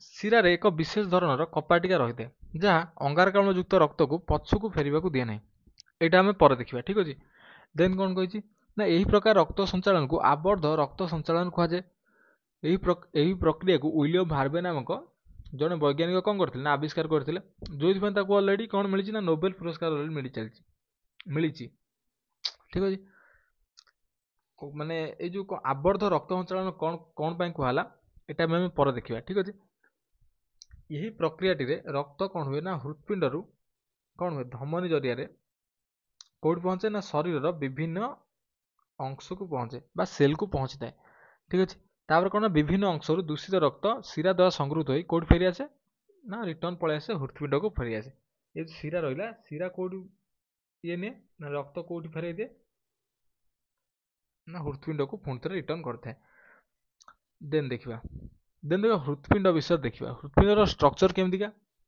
आ हृत्पिंड कौट सिचुएटेड ठीक अच्छे आम बॉडी हृत्पिंड तुम जो देखी मुझे शोषण चैप्टर पढ़ी थी आमर जो दुईटा एमती कौन थी फुसफुस थी आमर फुसफुस कौन थी ना आम सामान्य बाम पटे फुसफुस सामान्य बाम पटे अवस्था होता यहीटा आमर कौन थी ना लेफ्ट साइड थी जदि आम माने आम पर्सपेक्टिव देखा यहाँ आम कौन लेफ्ट लंग्स एटा कौन ना राइट लंग्स ये बाम पटरे गोटे कण को एमती ये कण को एपटे आम कौन थी हार्ट थी यहाँ कि नहीं आमर हार्ट थी शोषण चैप्टर पढ़छ कि नहीं शोषण चैप्टर जो देखना मान जा देखिपर ठीक अच्छे ये आम हार्ट थी से कहुई कौन ना मनीषर बक्ष गहर मझिरे कौटी ना आमर बक्ष गहर मझिरे आ कौन कही ना फुसफुस फुसफुस मझिरे ये जो फुसफुस यहाँ मझिरे अच्छी सामान्य बाम पटे तल को ठीक अच्छे हृत्पिंड अवस्थित यहाँ जमी देखली मुझा देखा कौ कलर ना लोहित रंगर जमी लोहित जो मटिया कलर देखी मटिया कलर से टाइप कलर यहाँ ठीक अच्छे आउ ये लंब केते ना 15 सेंटीमीटर जानिबार तो केते छोट होइतु आम स्केल टाइप जो 15 सेंटीमीटर स्केल थाइनी आम ज्योमेट्री बॉक्स रे से टाइप लंब आ ओसार प्राय केते ना 10 सेंटीमीटर ओसार यार ठीक अच्छे आर वेट केते ना 130 ग्राम रु 140 ग्राम आर होची वेट बुझिगला देन कौन कही ना हृत्पिंड हूँ 4 प्रकोष्ठ विशिष्ट यार 2 प्रकोष्ठ को ऊपर 2 प्रकोष्ठ को कौन कहती ना अलिंद कहती यार ऊपर 2 प्रकोष्ठ को अलिंद कहती आ तल 2 प्रकोष्ठ को कौन कहते नीलय बोली कहती जमती जदि चित्र देखेबी ये चित्रटा हूँ हार्ट चित्र ये चित्रटा हार्ट चित्र ये देखिबार थो आम 4 प्रकोष्ठ विशिष्ट कौन पाई से कही ये जदि लक्ष्य कर गोटे गार टाणी मार्जिन टाणीदेवी जदि मुझे किसी मार्जिन टाणीदेवी तुम जापर तापर देखिपार ये 4टा कंपार्टमेंट एमती बाहर ठीक अच्छे बा 4 कोठरी बाहर से कौन कही ना हृत्पिंडटा आमर 4 प्रकोष्ठ विशिष्ट 4 प्रकोष्ठ विशिष्ट यहाँ देखिपार ये ग्रीन कलरटा गोटे कोठरी यहाँ ग्रीन कलरटा गोटे कोठरी ये ब्लू कलरटा आमर कौन सेकेंड कोठरी यहाँ पर्पल कलरटा थर्ड कोठरी आ गोटे कौन येलो कलर नहीं जा येलोटा हूँ फोर्थ कोठरी जदि तुम गोटे जिनस लक्ष्य कर सी जमी कहला ये अलिंद आ नीलय ठीक अच्छे अलिंद नीलय ये कौन ଆମର ଯୋଉ ଉପର ଦିଟା କୋଠରୀ ଅଛି ଏଇଟା ଆଉ କୋଉଟା ଆଉ ଯୋଉ ଏଇଟା ଉପର ଦିଟା ଯୋଉ କୋଠରୀ ରହିଲା ଏଇ ଦିଟା କୋଠରୀ କଣ କହନ୍ତି ନା ଅଳିନ୍ଦ ବୋଲି ଆମେ କହିଥାଉ। କଣ କହିଥାଉ? ଅଳିନ୍ଦ। ମନେ ରଖିବ ଅଳିନ୍ଦ କହିଥାଉ। ଆଉ ଯୋଉ ତଳ ଦିଟା କୋଠରୀ ଆମର ରହିଲା ଏଇ ତଳ ଦିଟା କୋଠରୀ ରହିଲା ଆକୁ କଣ କହନ୍ତି ନା ନିଳୟ। ତମ ଯଦି ଗୋଟେ ଜିନିଷ ଦେଖିବ ତମ ଛାତିରେ ତମେ ଯଦି ଏମିତି ହାତ ମାରି ଦେଖିବ ଗୋଟେ ପଟ ମାନେ ଯୋଉ ପଟେ ହାର୍ଟ ଅଛି ସେଇପଟେ ଦେଖିବ ତମର ଯୋଉ ମାନେ ବାମ ପଟ ଯୋଉ ହାତ ସାଇଡ ର ହାର୍ଟ ର ଯୋଉ ପାର୍ଟ ଟା ପଡିବ ତା ମାନେ ମୁଁ ସାମ୍ନାରୁ ଦେଖିଲେ ଏଇଟା ଆମକୁ ଏଇ ପଟଟା ଆମକୁ କଣ ଲାଗୁଛି ନା ଡାହାଣ ପଟ ଲାଗୁଥିଲେ ମଧ୍ୟ ଏଇଟା କିନ୍ତୁ ଆକ୍ଚୁଆଲ ଏଇଟା ହଉଛି କଣ ନା ହାର୍ଟ ର ବାମ ପଟ। ଏଇ ବାମ ପଟ ଏଇ ପାର୍ଟଟାକୁ କଣ କହନ୍ତି ଜାଣିଛ? ବାମ ଅଳିନ୍ଦ। ସେଇ ଅଳିନ୍ଦ ସେମାନେ କିନ୍ତୁ ଏଟା କଣ ଆମର ବାମ ପଟରେ ଯେହେତୁ ଅଛି ଏଟା କଣ କହନ୍ତି ବାମ ଅଳିନ୍ଦ। ଏଇଟା ଯେହେତୁ ଏଇ ନୀଳଟା ଯେହେତୁ ବାମ ପଟେ ପଡୁଛି ଆକୁ କଣ କୁହାଯାଏ ନା ବାମ ନିଳୟ। ଆଉ କଣ କହିଛି ନା ହାର୍ଟ ର ଯୋଉ ଏଇ ପୋର୍ସନ ଟା କୋଉଠି ପଡୁଛି ନା ଦକ୍ଷିଣ ପଟେ ପଡୁଛି ବା ଡାହାଣ ହାତ ସାଇଡ ରେ ପଡୁଛି ବୋଲି ତାକୁ କଣ କୁହାଗଲା ନା ଦକ୍ଷିଣ ଅଳିନ୍ଦ। ଦେନ୍ ଏଇ ଯୋଉଟା ଆମର ହଉଛି ନୀଳୟ ଗୋଟେ ଏଟା ବି କଣ ନା ଗୋଟେ ଦକ୍ଷିଣ ନୀଳୟ। ବୁଝିହେଲା? ଦେନ୍ ସେ ଲେଖିଛି କଣ ଦେନ୍ ସେ ଲେଖିଛି କଣ ଦକ୍ଷିଣ ଅଳିନ୍ଦ ସହିତ କଣ ସଂଯୁକ୍ତ ହୋଇଛି ନା ଉର୍ଦ୍ଧ୍ୱ ମହାଶିରା ସଂଯୁକ୍ତ ହୋଇଛି। ଆଉ କଣ ହେଇଛି ନା ନିମ୍ନ ମହାଶିରା ନାମକ ଦୁଇଟି ବୃହତ ରକ୍ତ ବାହିନୀ ମଧ୍ୟ ଲାଗିଛି। ଠିକ ଅଛି। ଏଇଟା ଦେଖିବ ତ ଉର୍ଦ୍ଧ୍ୱ ମହାଶିରା ଦେଖିପାରୁଥିବ ଏଇଟା ହଉଛି ଉର୍ଦ୍ଧ୍ୱ ମହାଶିରା। ଏଟା କୋଉ ପଟେ ଲାଗିଛି ନା ଦକ୍ଷିଣ ଅଳିନ୍ଦକୁ ଲାଗିଛି ଏଇଟା। ବୁଝିଗଲା? ଦେନ୍ କଣ ହେଇଛି ନା ଦକ୍ଷିଣ ନୀଳୟ ସହିତ ଫୁସଫୁସ ଧମନୀ ସଂଯୁକ୍ତ ହୋଇଛି। ଫୁସଫୁସ ଧମନୀ ଯୋଉଟା ଏଇଟା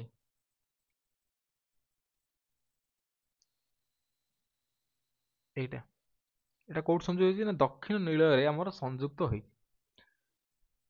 ଦେନ୍ ବାମ ଅଳିନ୍ଦ ସହିତ କଣ ସଂଯୁକ୍ତ ହୋଇଛି ନା ଫୁସଫୁସ ଶିରା।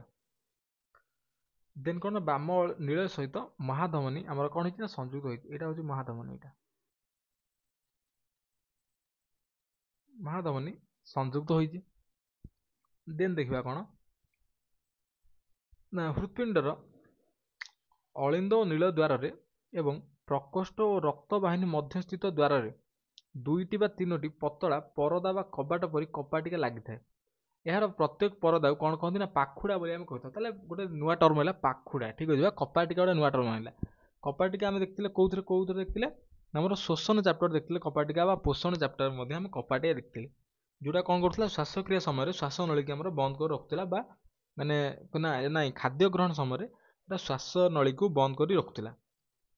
ଦେଖିଥିଲେ ଆମେ ଯୋଉଟାକୁ ଆମେ କଣ କହିଥିଲେ ଏପିଗ୍ଲୋଟିସ୍ ବୋଲି କହିଥିଲେ। ସେଟା ମଧ୍ୟ ଗୋଟେ କପାଟିକା ଥିଲା। ବର୍ତ୍ତମାନ ଇଏ କପାଟିକାଟା ଆମର କଣ କରେ କଣ ହେଲା ଗୋଟେ ନୂଆ ଟର୍ମ ଆସିଲା କଣ କପାଟିକା। କପାଟିକା କଣ କବାଟ ଟାଇପ ର ଦେଖିବା ପାଇଁ ବା କାର୍ଯ୍ୟ କରନ୍ତି। ସେମାନଙ୍କ କାର୍ଯ୍ୟ କଣ ନା ସେ ଗୋଟେ ସାଇଡ ଖୋଲି ପାରିବେ। ଠିକ ଅଛି। ସେଗୁଡିକ ହାର୍ଟରେ କୋଉଠି ସବୁ ଥାନ୍ତି ଆମର ଦେଖେଇବି। ହାର୍ଟଟା ଆମର ଗୋଟେ ଏମିତିଆ ଷ୍ଟ୍ରକ୍ଚର। ଟିକେ ହାର୍ଟଟା ମୁଁ କଣ କହିଥିଲି ଆମର ଚାରିଟା କମ୍ପାର୍ଟମେଣ୍ଟ ହାର୍ଟ ଭିତରେ। ଉପର ଦୁଇଟା କମ୍ପାର୍ଟମେଣ୍ଟକୁ କଣ କହନ୍ତି ଅଳିନ୍ଦ କହନ୍ତି। ଆଉ ଏଇପଟ ଅଳିନ୍ଦଟା ଆମର କୋଉ ଅଳିନ୍ଦ ବାମ ଅଳିନ୍ଦ।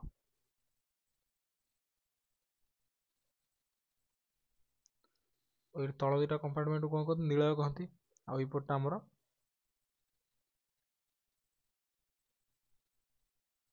ବାମ ନିଳୟ। ତାହେଲେ ଏଇପଟେ କଣ ହବ ଦକ୍ଷିଣ ନିଳୟ। ଆଉ ଏଇପଟେ ଆମର ଦକ୍ଷିଣ ଅଳିନ୍ଦ।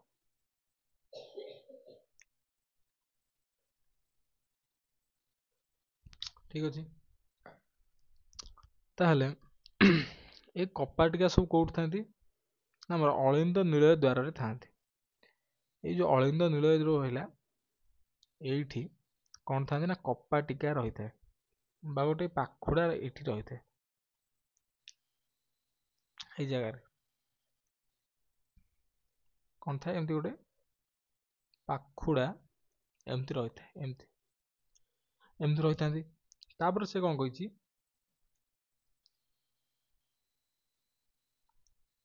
କହିଛି ନା ଦକ୍ଷିଣ ଅଳିନ୍ଦ ଓ ଦକ୍ଷିଣ ନୀଳ ଦ୍ୱାରରେ 3 ପାଖୁଡ଼ା ବିଶିଷ୍ଟ କପା ଟିକା ଥାନ୍ତି। ଠିକ ଅଛି, ଦକ୍ଷିଣ ଅଳିନ୍ଦ ଆଉ ଦକ୍ଷିଣ ନୀଳ ଦ୍ୱାର ଏଇପଟରେ, ଏଇଟା ଆମର ଦକ୍ଷିଣ ଅଳିନ୍ଦ ଦକ୍ଷିଣ ନୀଳ ଦ୍ୱାର, ଏଇପଟେ କ'ଣ ଥାନ୍ତି ନା 3 ପାଖୁଡ଼ା ବିଶିଷ୍ଟ କପା ଟିକା ରହିଥାଏ। 3 ପାଖୁଡ଼ା ବିଶିଷ୍ଟ କପା ଟିକା ଏଇ ଟାଇପର ଥାଏ, 1 2ଟା 3ଟା। ଠିକ ଅଛି, 3 ପାଖୁଡ଼ା ବିଶିଷ୍ଟ କପା ଟିକା ରହିଥାଏ ଦକ୍ଷିଣ ଅଳିନ୍ଦ ଆଉ ଦକ୍ଷିଣ ନୀଳ ଦ୍ୱାରରେ। ଦେନ୍ ସେ କ'ଣ କହିଛି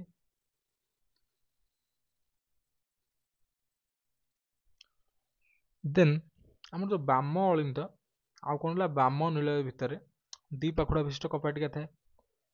ଆଉ ଅଳିନ୍ଦ ଓ ନୀଳ ମଧ୍ୟସ୍ଥ କପା ଟିକାଟା କୁଆଡ଼ୁ ଖୋଲିପାରେ, ନୀଳ ଆଡ଼କୁ ଖୋଲିପାରେ। ଆମର ଯୋଉ କପା ଟିକା ଗୁଡ଼ିକ ରହିଲେ ଏଠି କେତେଟା କପା ଟିକା ଥାଏ, 2 ପାଖୁଡ଼ା ବିଶିଷ୍ଟ କପା ଟିକା ରହିଥାଏ। କୋଉ ପଟେ, ଆମର ଯୋଉ ବାମ ଅଳିନ୍ଦ ବାମ ନୀଳ ଦ୍ୱାରରେ ଆଉ ଦକ୍ଷିଣ ଅଳିନ୍ଦ ଆଉ ଦକ୍ଷିଣ ନୀଳ ଦ୍ୱାରରେ ଏଟା କେତେ, ଏଠି ଥାଏ କେତେ 3 ପାଖୁଡ଼ା ବିଶିଷ୍ଟ, ଏଠି କେତେଟା ଥାଏ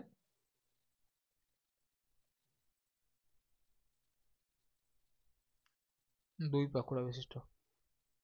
ଆଉ ଯୋଉ କପା ଟିକା ଗୁଡ଼ିକ ରହିଲେ ଏଗୁଡ଼ା କେବଳ କୋଉ ପଟକୁ ଖୋଲି ପାରନ୍ତି, ଏଇ ନୀଳ ପଟକୁ ହିଁ ଖୋଲି ପାରନ୍ତି, କେବଳ ଏଇ ପଟକୁ ଖୋଲି ପାରିବେ। ବୁଝିପାରିଲ, ଏଇ ନୀଳ ପଟକୁ ହିଁ ଏମାନେ ଖୋଲି ପାରିବେ। ଏଇଟା ନୀଳ ନା, ଆମ ନୀଳ ପଟକୁ କେବଳ ଖୋଲି ପାରିବେ ଏମାନେ।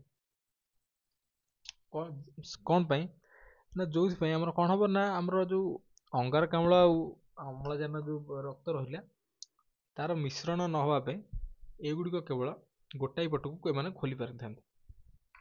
ମନେ ରହିଲା।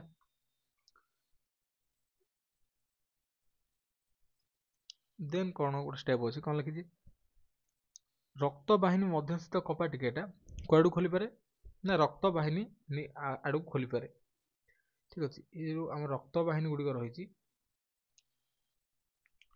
ଆମର ଯୋଉ ରକ୍ତ ବାହିନୀ ଗୁଡ଼ିକ ରହିଛି, ରକ୍ତ ବାହିନୀ ସବୁ କୋଉଠି ରହିଛି, ରକ୍ତ ବାହିନୀ ସବୁ ମାନେ ଏଇ ଜାଗା ସବୁ ରହିଛି। ଆମ ରକ୍ତ ବାହିନୀ ମହାଧମନୀ ଏଇଟା ଯୋଉ ରହିଛି ଆମର, କ'ଣ ଏଇଟା ମହାଧମନୀ, ମହାଧମନୀ ୟାର ଯୋଉ ଦ୍ୱାର ଅଛି ଏଇ ଜାଗାରେ, ନୀଳ ଆଉ ମହାଧମନୀ ଦ୍ୱାର ଯୋଉ କପା ଟିକା ରହିଛି ଏଇ ଜାଗାରେ ଯୋଉ କପା ଟିକା ରହିଛି, ଏଇ କପା ଟିକାଟା କୋଉ ପଟକୁ ଖୋଲି ପାରିବ, କେବଳ ରକ୍ତ ବାହିନୀ ଆଡ଼କୁ ଖୋଲି ପାରୁଛି। ଦେନ୍ ସେ କ'ଣ କହିଛି,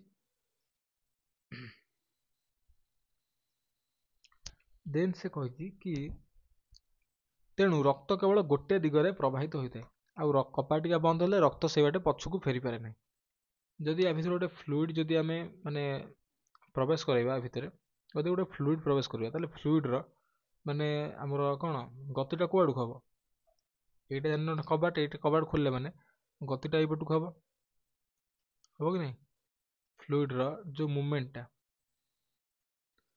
ଏଇ ନୀଳ ଆଡ଼କୁ ହବ, ଆଉ ଏପଟେ ମଧ୍ୟ ସେ ଅଳିନ୍ଦରୁ ନୀଳ ଆଡ଼କୁ ହବ। ଆଉ ଏଠି କ'ଣ ହବ, ଏଇ ଯୋଉ ରକ୍ତ ବାହିନୀରେ ଫ୍ଲୁଇଡ୍ର ଗତିଟା ଯେହେତୁ ଏଇଟା କପା ଟିକାଟା ଆମର କୋଉଠି ରକ୍ତ ବାହିନୀ ମାନେ ପଟକୁ ଖୋଲୁଛି, ଏଇଟା କ'ଣ ହବ ନୀଳରୁ ରକ୍ତ ବାହିନୀ ଆଡ଼କୁ ଆମର ମୁଭମେଣ୍ଟଟା ହବ ସେ ଫ୍ଲୁଇଡ୍ର। ଯଦି ରକ୍ତ ଚାହିଁବ କି ରିଟର୍ନ ପଳେଇ ଆସିବି କୋଉଠୁ ନୀଳ ମାନେ ରକ୍ତ ବାହିନୀରୁ ନୀଳ ଆଡ଼କୁ ପଳେଇ ଆସିବି, ସେଟା କେବେ ହବନି। କ'ଣ ପାଇଁ ନା ନୀଳ ଯେହେତୁ ଗୋଟେ କପା ଟିକାଟା ରହିଛି ଯୋଉଟା କି କେବଳ ରକ୍ତ ବାହିନୀ ଆଡ଼କୁ ଖୋଲି ପାରୁଛି, ଯେମିତି ଏଟା ଲକ୍ଷ୍ୟ କରିବ କବାଟଟା କେବଳ ଯେମିତି ଗୋଟେ ପଟକୁ ଖୋଲି ପାରିବ, ରୁମ୍ ଭିତରକୁ ଖୋଲି ପାରିବ, ସେମିତି ଏଟା ଯଦି ଗୋଟେ ରୁମ୍ ହବ କବାଟଟା କେବଳ ରୁମ୍ ଭିତରକୁ ହିଁ ଖୋଲି ପାରିବ, ରୁମ୍ ବାହାରକୁ ମାନେ ସେଟା ବନ୍ଦ ହେଇଯିବ। ସେଥିପାଇଁ ରକ୍ତ କେବେ ପଛକୁ ଫେରେ ନାହିଁ। ସେଇଥିପାଇଁ ଆକୁ କ'ଣ କହନ୍ତି ନା କ୍ଲୋଜ୍ଡ ବ୍ଲଡ୍ ସର୍କୁଲେସନ୍ କହନ୍ତି। କ'ଣ ପାଇଁ ନା ଏଥିରେ କ'ଣ ହୁଏ ନା ରକ୍ତ କେବେ ପଛକୁ ମାନେ ଫେରି ପାରିବ ନାହିଁ। ରକ୍ତ ଚାଲିଥିବ ଯଦି गोटे पटुक ही चलो केवल गोटे पटुक ही जाइए एका समय रक्त केबे पछकू आगू हो पार नहीं ठीक अच्छे से कौन कहुए ना क्लोज्ड ब्लड सर्कुलेशन जोटा कि मुझे बुझेबी जोटा कही ये जो कही क्लोज्ड ब्लड सर्कुलेशन कोटा यही प्रक्रिया जो कौन कही ना शिरार एक विशेष धरण कपाटिया रही है जहाँ अंगारकाम्ल युक्त ब्लड को कौन करे ना पछकू फेरवा दिए ना आई प्रक्रिया माने यही टाइप ब्लड सर्कुलेशन कौन कहला ना क्लोज्ड ब्लड सर्कुलेशन बा आबद्ध रक्त संचालन बोली कहला यहाँ किए देते ना विलियम हार्वे यहाँ आविष्कार करते बुझीगला देन पर स्टेपटा कौन ना चारोटी प्रकोष्ठ मध्य बाम निलय अधिक मोटा होता है कारण यार संकोचन फल अम्लजान युक्त ब्लड कौन करे ना महाधमनी दे शरीर विभिन्न अंश को जाए बाम निलय कौन कहला बाम निलय अधिक मोटा हो बाम निलय माने यहाँ जेहेतु यहाँ हूँ कौन ना महाधमनी यहाँ कौन महाधमनी जो कही महाधमनी महाधमनी दे कुआडे होची ब्लड मतलब सब बॉडी माने सेल को जाऊँ जेहेतु जाऊँगी ब्लड फ्लोटा को पटक हम ये बाम निलय कुआड़ को ना बॉडी भितर को क्या द्वारा ना महाधमनी दे महाधमनी कौन प्रवाहित होमर ना अम्लजान युक्त ब्लड ये जगह अम्लजान युक्त ब्लडटा प्रवाहित हो दिन महाधमनी दे जेहेतु प्रवाहित होटा बॉडी रे आमर फ्लो हम देन कौन कही आमर महाधमनीटा गोटे स्टेप कहला कौन महाधमनीटा आमर यो महाधमनी कहली बाम निलयटा आमर कौन मोटा मोटा कौन पाई ना यहाँ जो संकोचन हम गोटे जदि गोटे बेलून माने बेलून भितर किसी फ्लूइड नवा आम किसी वाटर नहीं आम बेलून को आम जो संकोचन करवा संकोचन कले कौन हम ना वाटरटा बाहर सब बाहर पलि आस सेमती जेहेतु बाम निलयटा गोटे कंपार्टमेंट बाम निलयर संकोचन हेले सेटा कौन हम ना जो ब्लड आम रहा ब्लडटा कौन कर ना ये आड़ को फ्लो कर काड़ को बॉडी आड़ को फ्लो कर महाधमनी दे बॉडी भितर को फ्लो कर देन कौन देन कही दक्षिण निलयर संकोचन फल कहानी कौ निलय आमर दक्षिण निलयर संकोचन फल ठीक अच्छे दक्षिण निलय संकोचन हेले कौन हम ना अम्लजान विहीन रक्त कड़े जी ना फुसफुस धमनी दे फुसफुस मध्य को जाए फुसफुस धमनी ये पुणी आमर नुआ टर्म आसला फुसफुस धमनी ये कौटी आमर अच्छे फुसफुस धमनी कौटी कनेक्ट होती ना दक्षिण निलय आमर कनेक्ट होती दक्षिण निलय कौटा ये पार्टा आमर दक्षिण निलय सहित किए कनेक्ट होती ना फुसफुस धमनीटा जाए दक्षिण निलय सहित कनेक्ट होती कुआड़ जाइए यहाँ हूँ फुसफुस धमनी यहाँ कौट जाइए फुसफुस को जाइए जहाँ आमर कौन कहते लंग्स बोली कही था आम यहाँ कौन आमर ना फुसफुस धमनी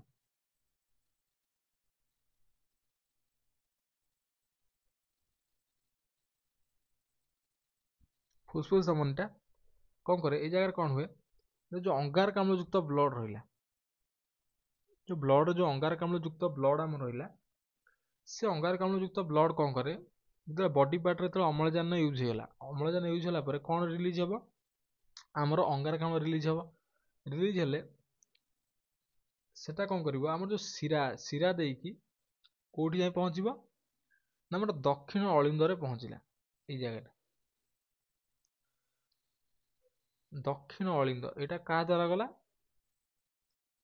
ना शिरा देकी कौटी पहुँचला बॉडी पार्ट रु एमती शिरा दे कौट पहुँचब ना जो कार्बन डाइऑक्साइड अंगारकाम्ल युक्त ब्लडटा कौट पहुँचला ना दक्षिण अलिंदरे पहुँचला दक्षिण अलिंदरू ए कपाटिका दे जो ब्लड आसी कौन कर ब्लड आसी प्यूरीफाए होगापाई बा अम्लजान ए संजोग होगापाई यहाँ कुआड़ जीव आमर लंग्स बा फुसफुस को कौन कला ना गति कला कौन है फुसफुसटा पुणी कौन है फुसफुस शिरा सहित कनेक्ट होती सी आसी कौट मिसी ना बाम अलिंद सहित आसी मिसी क्या द्वारा ना फुसफुस शिरा जो आम रही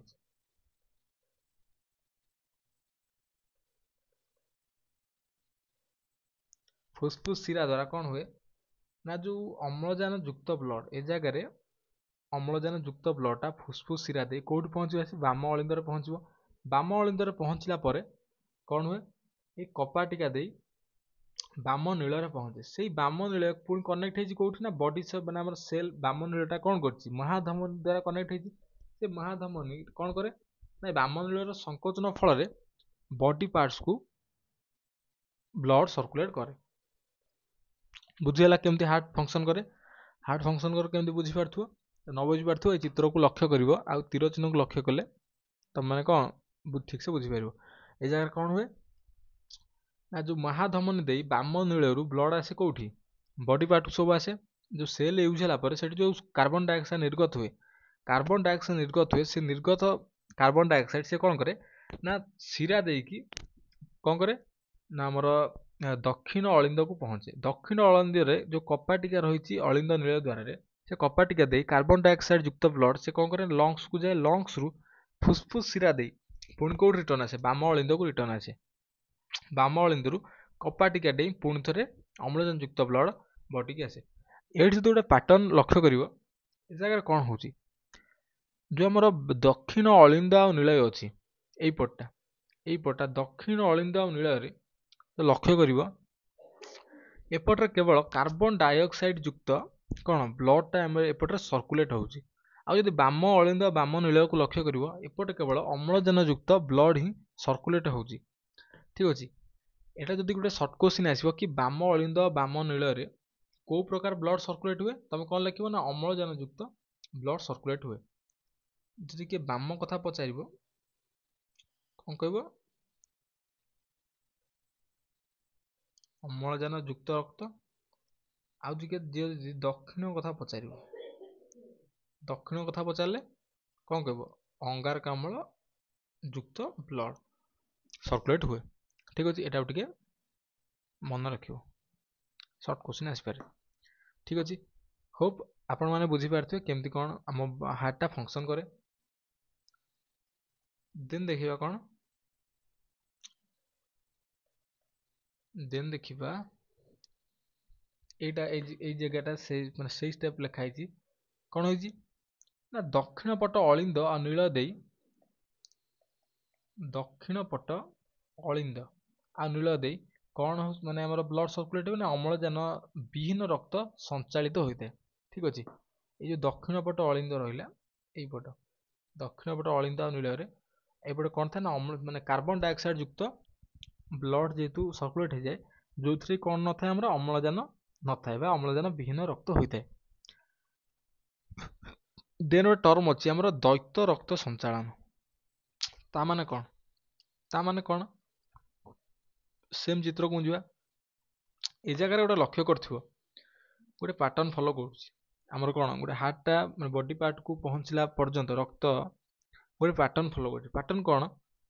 ହାର୍ଟଟା କଣ ହେଲା? ଥରେ ପମ୍ପ ହେଲା ବେଳେ ସେ କଣ କରୁଛି? ନା ବଡି ପାର୍ଟକୁ ରକ୍ତ ପଠେଇଲା। ରକ୍ତଟା କଣ ହଉଛି? ଯେତେବେଳେ ୟୁଜ୍ ହେଲା ପରେ କାର୍ବନ ଡାଇଅକ୍ସାଇଡଟା ୟୁଜ୍ ହେଲା, କାର୍ବନ ଡାଇଅକ୍ସାଇଡ ଯୋଉ ଅମ୍ଳଜାନ ୟୁଜ୍ ହେଲା ପରେ ଯୋଉ କାର୍ବନ ଡାଇଅକ୍ସାଇଡ ରିଲିଜ କରୁଛି, ସେ ବ୍ଲଡଟା କଣ କରୁଛି? ହାର୍ଟ ଭିତରକୁ ଯାଇ ପୁଣି ଥରେ ରିଟର୍ନ କଣ କରୁଛି? ଲଙ୍ଗସକୁ ଯାଉଛି। ସେ ଲଙ୍ଗସରୁ ପୁଣି କଣ ଅମ୍ଳଜାନ ସଂଯୁକ୍ତ ହୋଇ ପୁଣି ଥରେ ବଡି ପାର୍ଟକୁ ଆଉଛି। ବଡି ପାର୍ଟରୁ ପୁଣି ଥରେ ହାର୍ଟକୁ ଯାଉଛି। ଏମିତି ହେବା ଫଳରେ ଗୋଟେ ପାଟର୍ନ କଣ ଫଲୋ ହଉଛି? ନା ବଡି ପାର୍ଟରେ ଯେତେବେଳେ ଥରେ ଆମର ବ୍ଲଡ ସର୍କୁଲେଟ ହଉଛି କୋଉଠି? ବଡି ପାର୍ଟରେ। ହାର୍ଟରେ ସେତେବେଳେ ଦିଥର ବ୍ଲଡ ସର୍କୁଲେଟ ହଉଛି। ଏ ତୀର ଚିହ୍ନକୁ ଲକ୍ଷ୍ୟ କରିପାରୁଥିବ। କଣ ହେଲା? ନା ବଡି ପାର୍ଟରୁ କୋଉଠି ଗଲା? ହାର୍ଟକୁ ଗଲା। ହାର୍ଟରୁ କୋଉଠି ଗଲା? ଏ ତୀର ଚିହ୍ନ ଲକ୍ଷ୍ୟ କରିପାରୁଥିବ। ଟିକେ ଯଦି ୟେଲୋଇଶ କଲରକୁ ଦେଖେଇବି,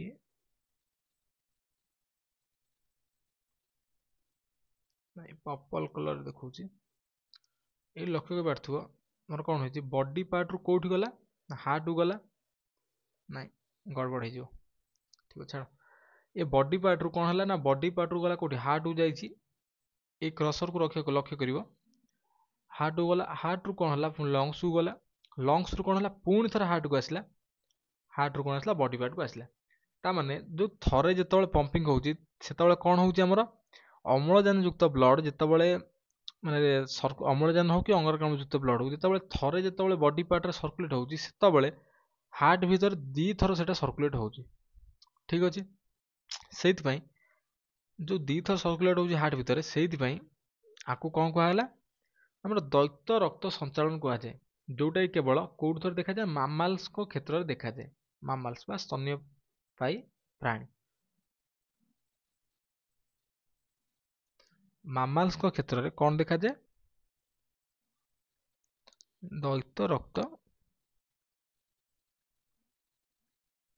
संचालन देखा जाई थाए ठीक अच्छे देन यहाँ चित्र था मुझे आगुरी बुझे सारी देन यह कौन ओभरऑल फंक्शन ऑफ हार्ट ठीक अच्छे ओभरऑल फंक्शन कौन ना प्रथम सोपान आमर कौन है जो अंगारकाम्ल युक्त ब्लड रहा है कौटू आमर आसे जो बॉडी पार्ट रु जो अंगारकाम्ल युक्त ब्लड यपटे पाइलु आम कौट पाइले शिरा दे कौन है ना आमर दक्षिण अलिंदरे पहुँची ये दक्षिण अलिंदरे पहुँचला पुणी कौन है कपाटिका दे ये जो कपाटिका आमर अच्छी कपाटिका दे पुणी कौट पहुँची ना दक्षिण नीलय पहुँची दक्षिण नीलयरू अंगारकाम्ल युक्त ब्लड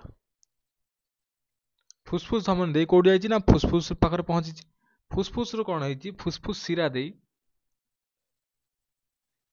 शिरा दे कि आम जो अम्लजान युक्त ब्लड रहा अम्लजान युक्त ब्लड कौन कर फुसफुस शिरा दे कि कौट पहुँची ना बाम अलिंदरे पहुँची बाम अलिंदरे पहुँचला पुणी थे कपाटिका डेईकी कौट पहुँचला ना बाम नीलय पहुँची बाम नीलयरू महाधमनी दे कौट पहुँची ना बॉडी रे सब बॉडी रे सर्कुलेट हो ठीक अच्छे ए जगार भी कौन अच्छी ना आमर अम्लजान युक्त ब्लड एमती सर्कुलेट हो ठीक अच्छे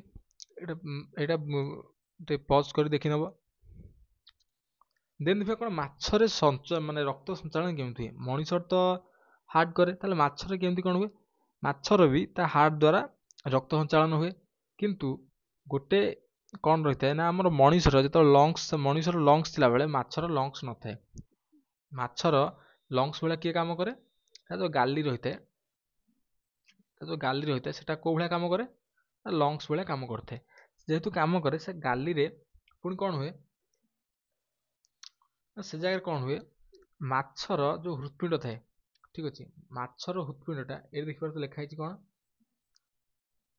ना माछर हृत्पिंड 2 कोठरी विशिष्ट ठीक अच्छे आमर हृत्पिंड केते कोठरी विशिष्ट मनुष्य 4 कोठरी किंतु माछर क्षेत्र में माछर मान हृत्पिंड हूँ 2 कोठरी विशिष्ट यहाँ देखिए 2 कोठरी विशिष्ट ए कौन था ना गोटे अलिंद थाए आ गोटे नीलय थाए ठीक अच्छे प्रथम सोपान कौन हुए फास्ट टाइप कौन हुए माछ जो जल जो कौन कर ता देह सारा जल कौन कर पास कर पाटी पटे कि गाली पटे पास कर पास कला फल कौन हो जल कौन अच्छी आमर ना अम्लजानटा द्रवीभूत हो रही अम्लजानटा जल कौन कर अम्लजानटा द्रवीभूत हो द्रवीभूत रही जेहेतु सेटा पास कर माछ बॉडी भितर पास कर गाली रे तार गोटे सिस्टम रही बुझिपाल गाली रे तार गोटे सिस्टम रही रक्त कैशिक जो रही सब कैपिलारीज रही से कैपिलारीज कौन कर ना अम्लजानटा को से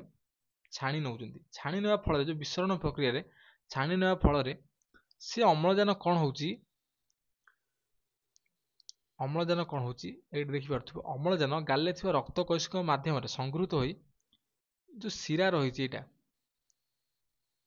शिरा मध्यम कौटी आउची ना सब बॉडी पार्ट को डायरेक्ट पलि जाउची ठीक अच्छे माने तार डायरेक्ट बॉडी पार्ट को सब अम्लजान पलि आसला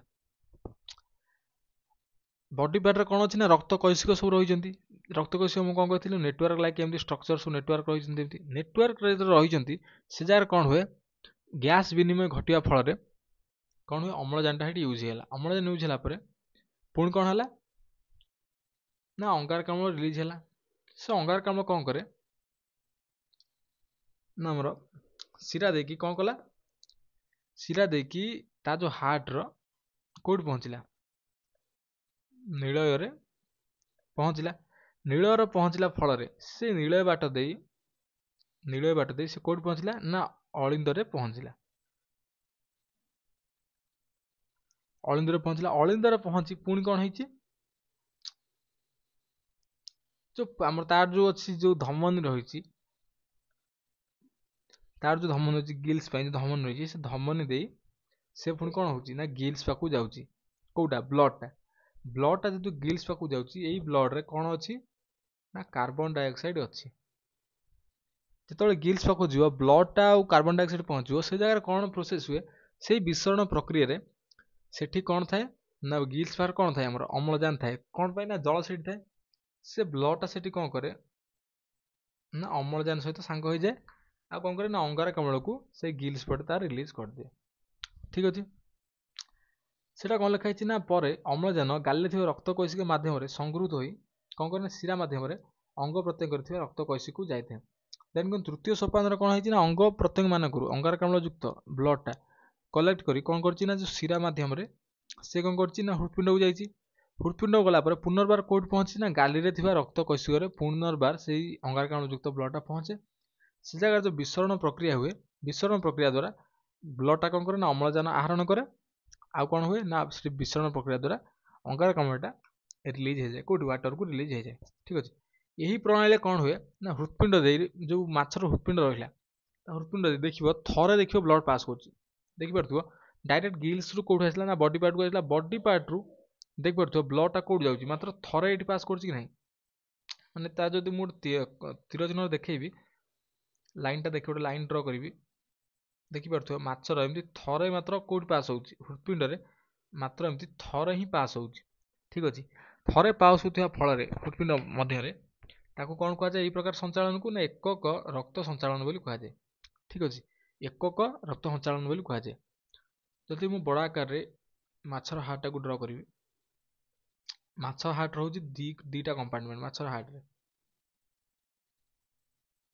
एटा कौन ना अलिंद कहिथिली ऊपर जोटा हमर अलिंद तळटा कौन कहिथिली तळ कंपार्टमेंट आम निलय माने माछर निलय ठीक अछि ए जगह रे कौन हुए माछर कौन थाए लंग्स बदल थाए कौन ना गिल्स थाए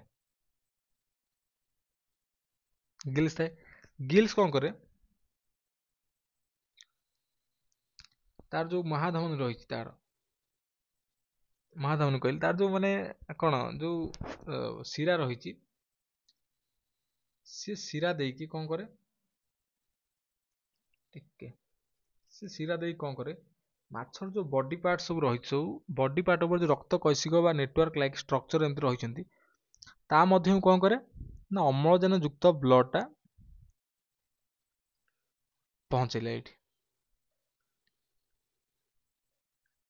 एटा कौन तार शिरा एटा अम्लजान युक्त ब्लड टा को पहुंचेला जदि पहुंचेला जगह कौन हला पुणी अम्लजान टा यूज हेला यूज होवा फल रे सेठी कौन रिलीज हला ना अंगारकाम्ल रिलीज हला कौन हला ना अंगारकाम्ल रिलीज हला अंगारकाम्ल कौन कला ना से ब्लड संगे मिसी कोठी गला तार ता हृदपिंड को प्रवेश कला तार नीलय बाट देई कोठी गला ना अलिंद गला अलिंद रु गोटे कनेक्ट हेछि कोठी हमर धमनीटा हमर कोठी कनेक्ट हेछि गिल्स रे कनेक्ट हेछि एटा गोटे धमनी तार गोटे कनेक्ट हेछि एई बाटे कोन होछि जे जो अंगारकाम्ल युक्त ब्लड टा अंगारकाम्ल युक्त ब्लड कोन करछि ना गिल्स पाखर जाय पहुंची गिल्स पाखर पहुंचला परे ए जगह रे कोन हेछि ए जगह रे ब्लड टा पुणी कोन कला जो हम माने माछ जेतु पानी टा इनटेक करूची ए जगह रे जल रे जो द्रवीभूत होइछि कोन अम्लजान द्रवीभूत होइछि से कोन करछि ए जगह रे ना ब्लड सहित मिसी की ए जगह रे अम्लजान युक्त ब्लड टा तयारी करछि फल रे कोन होउछि ना अंगारकाम्लटा बाहर पड़ जाउछि तेणु करी अंगारकाम्लटा कोन करछि ना जल को निष्कासन हो जाउछि देन कोन होउछि ना पुणी थरे से अम्लजान युक्त ब्लड कोठी आउछि ना माछ शरीर भितर को आउछि देन कोन से हार्ट दे पास कर जाउछि तेणु करी एबे लक्ष्य करिवो जेतेबेले गिल सेतेबेले कोठी बॉडी पार्ट को ब्लड पठेला से ब्लड टा कोन ला सर्कुलेट कोठी होइले हार्ट को सर्कुलेट हला देन कोन गिल्स को जाइछि एई बेले देखि परथुबो माने एई जगह रे मात्र गोटे थर हार्ट को मात्र गोटे थर ही ब्लड टा प्रवेश करछि ठीक अछि तापर तो से गिल्स रु बॉडी के आउछि ना तेणु करी एटा कोन कहला ना एकक रक्त संचालन बोली कहा जाय एई प्रकार रक्त संचालन ଯେମିତି ଦେଖିବା କ'ଣ ନା ବେଙ୍ଗ ମଧ୍ୟରେ, ବେଙ୍ଗ ଯେଉଁ ରହିଲେ ଆମ୍ଫିବିଆନ୍ସ ଗୁଡ଼ାକ ରହିଲେ, ସେମାନଙ୍କ ମଧ୍ୟରେ କେମିତି କ'ଣ ରକ୍ତ ସଞ୍ଚାଳନ ହୁଏ ବା ଉଭୟଚର ପ୍ରାଣୀ ମାନଙ୍କ ମଧ୍ୟରେ। ସେ ବେଙ୍ଗର କ'ଣ ଥାଏ ନା 3 କୋଠରୀ ବିଶିଷ୍ଟ ହୃତ୍ପିଣ୍ଡ ରହିଥାଏ। ଯେମିତି ମାଛର ଯେମିତି 2 କୋଠରୀ ବିଶିଷ୍ଟ ହୃତ୍ପିଣ୍ଡ ଥାଏ, ବେଙ୍ଗର କ'ଣ ଥାଏ ନା 3 କୋଠରୀ ବିଶିଷ୍ଟ ହୃତ୍ପିଣ୍ଡ ଥାଏ। ତାର କ'ଣ ଥାଏ ନା 2ଟା ଅଳିନ୍ଦ ଥିବା ବେଳେ ଗୋଟେ ନିଳୟ ଥାଏ। ତା ଦେଖିବା ଏଇ ଚିତ୍ର ଦେଖିପାରୁଥିବ, ଉପର 2ଟା ମାନେ କ'ଣ, ଏଇଟା ଅଳିନ୍ଦ, କିନ୍ତୁ ତାର ଗୋଟେ ନିଳୟ ଥାଏ। ଏଇ ଜାଗାରେ ନୀଳ କେଇଟା, ମାତ୍ର ଗୋଟେ ନୀଳ ତାର ରହିଛି, କିନ୍ତୁ 2ଟା କ'ଣ ଅଳିନ୍ଦ ରହିଛି, 2ଟା କିନ୍ତୁ ଅଳିନ୍ଦ ରହିଛି। ତେଣୁକରି ମାଛର କ'ଣ ଯୋଉ ବେଙ୍ଗର କ'ଣ 3ଟା ମାନେ କୋଠରୀ ବିଶିଷ୍ଟ ହୃତ୍ପିଣ୍ଡ ରହିଥାଏ। ଏଥିରେ 2ଟି ଅଳିନ୍ଦ ଥାଏ ଆଉ ଗୋଟେ କ'ଣ ନିଳୟ ଥାଏ। 2ଟି ଅଳିନ୍ଦ ଗୋଟେ ନିଳୟ ରହିଥାଏ। ଠିକ ଅଛି। ପ୍ରଥମ ସୋପାନରେ କ'ଣ ହୁଏ, ସମସ୍ତ କୋଷରୁ ଅଙ୍ଗାରକାମ୍ଳ ଯୁକ୍ତ ବ୍ଲଡ଼ ସଂଗୃହୀତ ହୋଇ ଦକ୍ଷିଣ ଅଳିନ୍ଦ ମଧ୍ୟ ପ୍ରବେଶ କରେ।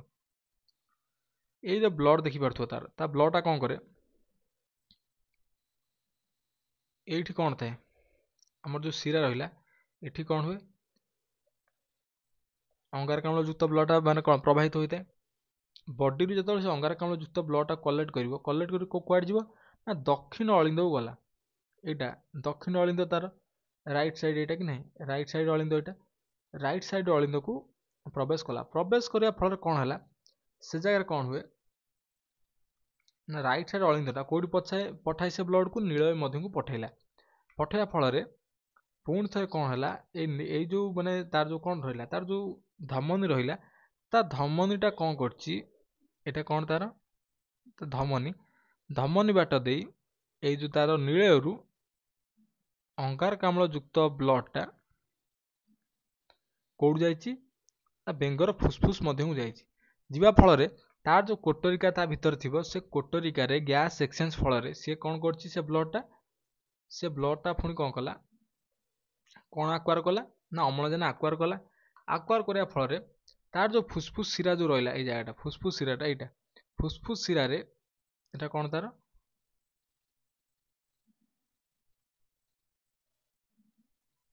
ତା ଫୁସଫୁସ ଶିରା ଦେଇ ପୁଣି ଥରେ ବ୍ଲଡ଼ କୋଉଠି ହେଲା, ତା ଯୋଉ ବାମ ଅଳିନ୍ଦକୁ ଆସିଛି। ବାମ ଅଳିନ୍ଦକୁ ଆସିବା ଫଳରେ ପୁନର୍ବାର କ'ଣ ଏ ଜାଗାରେ ହେଇଛି ନା ବାମ ଅଳିନ୍ଦରୁ ବ୍ଲଡ଼ଟା କୋଉଠି ପଳେଇ ଆଇଲା, ନୀଳୟକୁ ପଳେଇ ଆଇଛି। ନୀଳୟରୁ ତାର ଯୋଉ ମହାଧମନୀ, ଏଇଟା ବେଙ୍ଗର ଯୋଉ ମହାଧମନୀ ରହିଛି, ମହାଧମନୀ ଦେଇ ବ୍ଲଡ଼ଟା ମାନେ ଅମ୍ଳଜାନ ଯୁକ୍ତ ବ୍ଲଡ଼ଟା କୋଉଠି ହେଇଛି ନା ବଡି ପାର୍ଟକୁ ପ୍ରବେଶ କରିଛି। ତାର ଯୋଉ ରକ୍ତ କୈଶିକ ଅଛି ତା ମଧ୍ୟରେ ୟୁଜେସ୍ ପୁଣି ଥରେ ହେଇଯାଇଛି। ଠିକ ଅଛି। ଯଦି ମୁଁ ଏଇଟା ବଡ଼ ଆକାରରେ ବୁଝେଇବି, ଏଇଟା କିଛି ଏମିତି ହବ, ଟିକେ ସ୍ପେସ୍ ନାହିଁ, ଟିକେ ଏଇ ସ୍ପେସରେ ବୁଝେଇଦେବି। ବେଙ୍ଗର କ'ଣ ହେଇଛି ନା 3 କୋଠରୀ ବିଶିଷ୍ଟ ତାର ହୃତ୍ପିଣ୍ଡ ଅଛି। 3 କୋଠରୀ ବିଶିଷ୍ଟ ହୃତ୍ପିଣ୍ଡ। ଏଇଟା ତାର କ'ଣ ନା ରାଇଟ୍ ଅଳିନ୍ଦ, ଏ ଲେଖିଦେଇଛି। ଏଇଟା ତାର କ'ଣ ଲେଫ୍ଟ ଅଳିନ୍ଦ, ଏଇଟା ତାର କ'ଣ ନୀଳୟ, ଠିକ ଏନ୍ ଲେଖିଦେଲି ସିମ୍ବଲ। ଏ ଜାଗାରେ କ'ଣ ହେଇଛି, ବେଙ୍ଗର କ'ଣ ହୁଏ ନା ବେଙ୍ଗ କ୍ଷେତ୍ରରେ କ'ଣ ହୁଏ, ତାର ଯୋଉ ରହିଲା କ'ଣ ବଡି ପାର୍ଟସ ଗୁଡ଼ା ରହିଲା, ତା ବଡି ପାର୍ଟସ ରକ୍ତ କୈଶିକ ଅଛି, ସେମାନେ କ'ଣ କଲେ, ଶିରା ଦ୍ୱାରା କୋଉଠି ପଠେଇଲେ ଅଙ୍ଗାରକାମ୍ଳ ଯୁକ୍ତ ବ୍ଲଡ଼,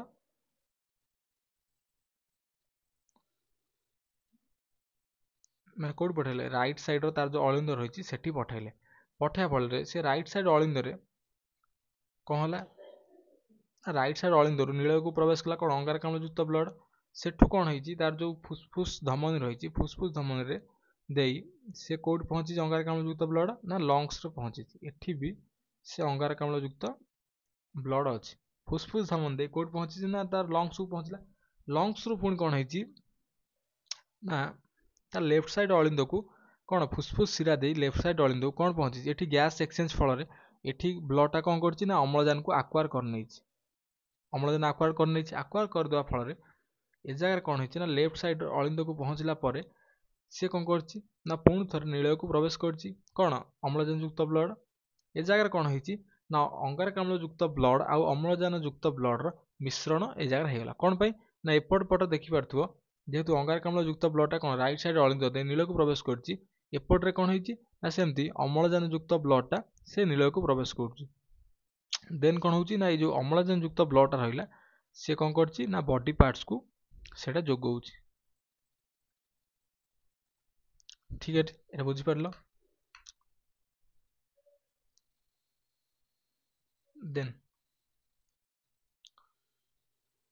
ଦେନ୍ ଦେଖିବା କ'ଣ ରକ୍ତଚାପ ବିଷୟରେ ଦେଖିବା। ଠିକ୍ ଅଛି, ବ୍ଲଡ଼ ପ୍ରେସର ବିଷୟରେ ଦେଖିବା। ଆମେ ବ୍ଲଡ଼ ପ୍ରେସର କ'ଣ ଦେଖିଥିବ, ଗାଁ ମାନଙ୍କରେ ଦେଖିଥିବ କହନ୍ତିନି, ଲୋକ କହନ୍ତିନି ବ୍ଲଡ଼ ପ୍ରେସର ବିଷୟରେ କହନ୍ତି ନାହିଁ। ବ୍ଲଡ଼ ପ୍ରେସର ଜିନିଷରେ ମାନେ ସେଟା କ'ଣ ହୁଏ, ଆମର ଯେଉଁ ଧମନୀ ରହିଛି, ଠିକ୍ ଅଛି, ଆମ ଧମନୀରେ କ'ଣ ହୁଏ, ଗୋଟେ ପ୍ରେସର କ୍ରିଏଟ୍ ହୁଏ। କ'ଣ ପାଇଁ, ଯେଉଁ ହୃତ୍ପିଣ୍ଡ ଯେତେବେଳେ ହାର୍ଟ ଯେତେବେଳେ କ'ଣ କରୁଛି ନା ଧମନୀ ଦ୍ୱାରା ଯେତେବେଳେ ଆମ ବଡି ପାର୍ଟକୁ ଯେତେବେଳେ କ'ଣ କରୁଛି ନା ବ୍ଲଡ଼ ସର୍କୁଲେଟ୍ କରୁଛି, କେଉଁଠି ବଡି ପାର୍ଟକୁ ଯେତେବେଳେ ବ୍ଲଡ଼ ସର୍କୁଲେଟ୍ କରୁଛି, ବ୍ଲଡ଼ ସର୍କୁଲେଟ୍ କରିବା ଫଳରେ ଏ ଯେଉଁ ବ୍ଲଡ଼ଟା କ'ଣ କରୁଛି, ଏ ବ୍ଲଡ଼ଟା କିଛି ଧମନୀ ଆମର ରହିଛି, ଧମନୀ ଉପରେ ଧମନୀର ଯେଉଁ ୱାଲ୍ ରହିଛି, ଠିକ୍ ଅଛି, ଏଇଟା ଧରିନ ଧମନୀ, ଏଇଗୁଡ଼ା କ'ଣ ଧମନ ୱାଲ୍, ଏହା ଭିତରେ ଯେତେବେଳେ ବ୍ଲଡ଼ ଏମିତି ପାସ୍ କଲା, ବ୍ଲଡ଼ ପାସ୍ କରିବା ଫଳରେ ଏ ବ୍ଲଡ଼ଟା କ'ଣ କରୁଛି, କିଛିଟା ପ୍ରେସର କ୍ରିଏଟ୍ କରୁଛି କାହା ଉପରେ, ଧମନ ଏଇ ୱାଲ୍ ଉପରେ କିଛି ଗୋଟେ ପ୍ରେସର କ୍ରିଏଟ୍ କରୁଛି। ଏଇ ଯେଉଁ ପ୍ରେସରଟା କ୍ରିଏଟ୍ କରୁଛି ଏଇଟା କ'ଣ ଗୋଟେ ଆଉଟୱାର୍ଡ଼ ଫୋର୍ସ, ଏଇଟା କି ନାହିଁ, ପ୍ରେସର କ୍ରିଏଟ୍ କଲା। କ'ଣ ପାଇଁ, ହୃତ୍ପିଣ୍ଡ ଯେହେତୁ ବ୍ଲଡ଼ ଯେହେତୁ ଅଧିକ ପ୍ରେସର ଏ ଜାଗାରେ ପଠେଇଲା, କିଛି ପ୍ରେସର କ୍ରିଏଟ୍ କରୁଛି ଏ ଜାଗାରେ। ଦେନ୍ କ'ଣ ହେଉଛି, ମାନ୍ୟ ଏଇଟା ମାନେ ବ୍ଲଡ଼ଟା ଏ ଜାଗାରୁ କ'ଣ ହେଲା, ହୃତ୍ପିଣ୍ଡ ପୁଣି ଥରେ କ'ଣ ହେଲା, ମାନେ ସଂକୋଚନ ହେବା ଫଳରେ ଧମନୀ ଦେଇ ବ୍ଲଡ଼ଟା କେଉଁଠି ପହଞ୍ଚିଛି, ଆମର ବଡି ପାର୍ଟକୁ ସବୁ ପହଞ୍ଚିଲା।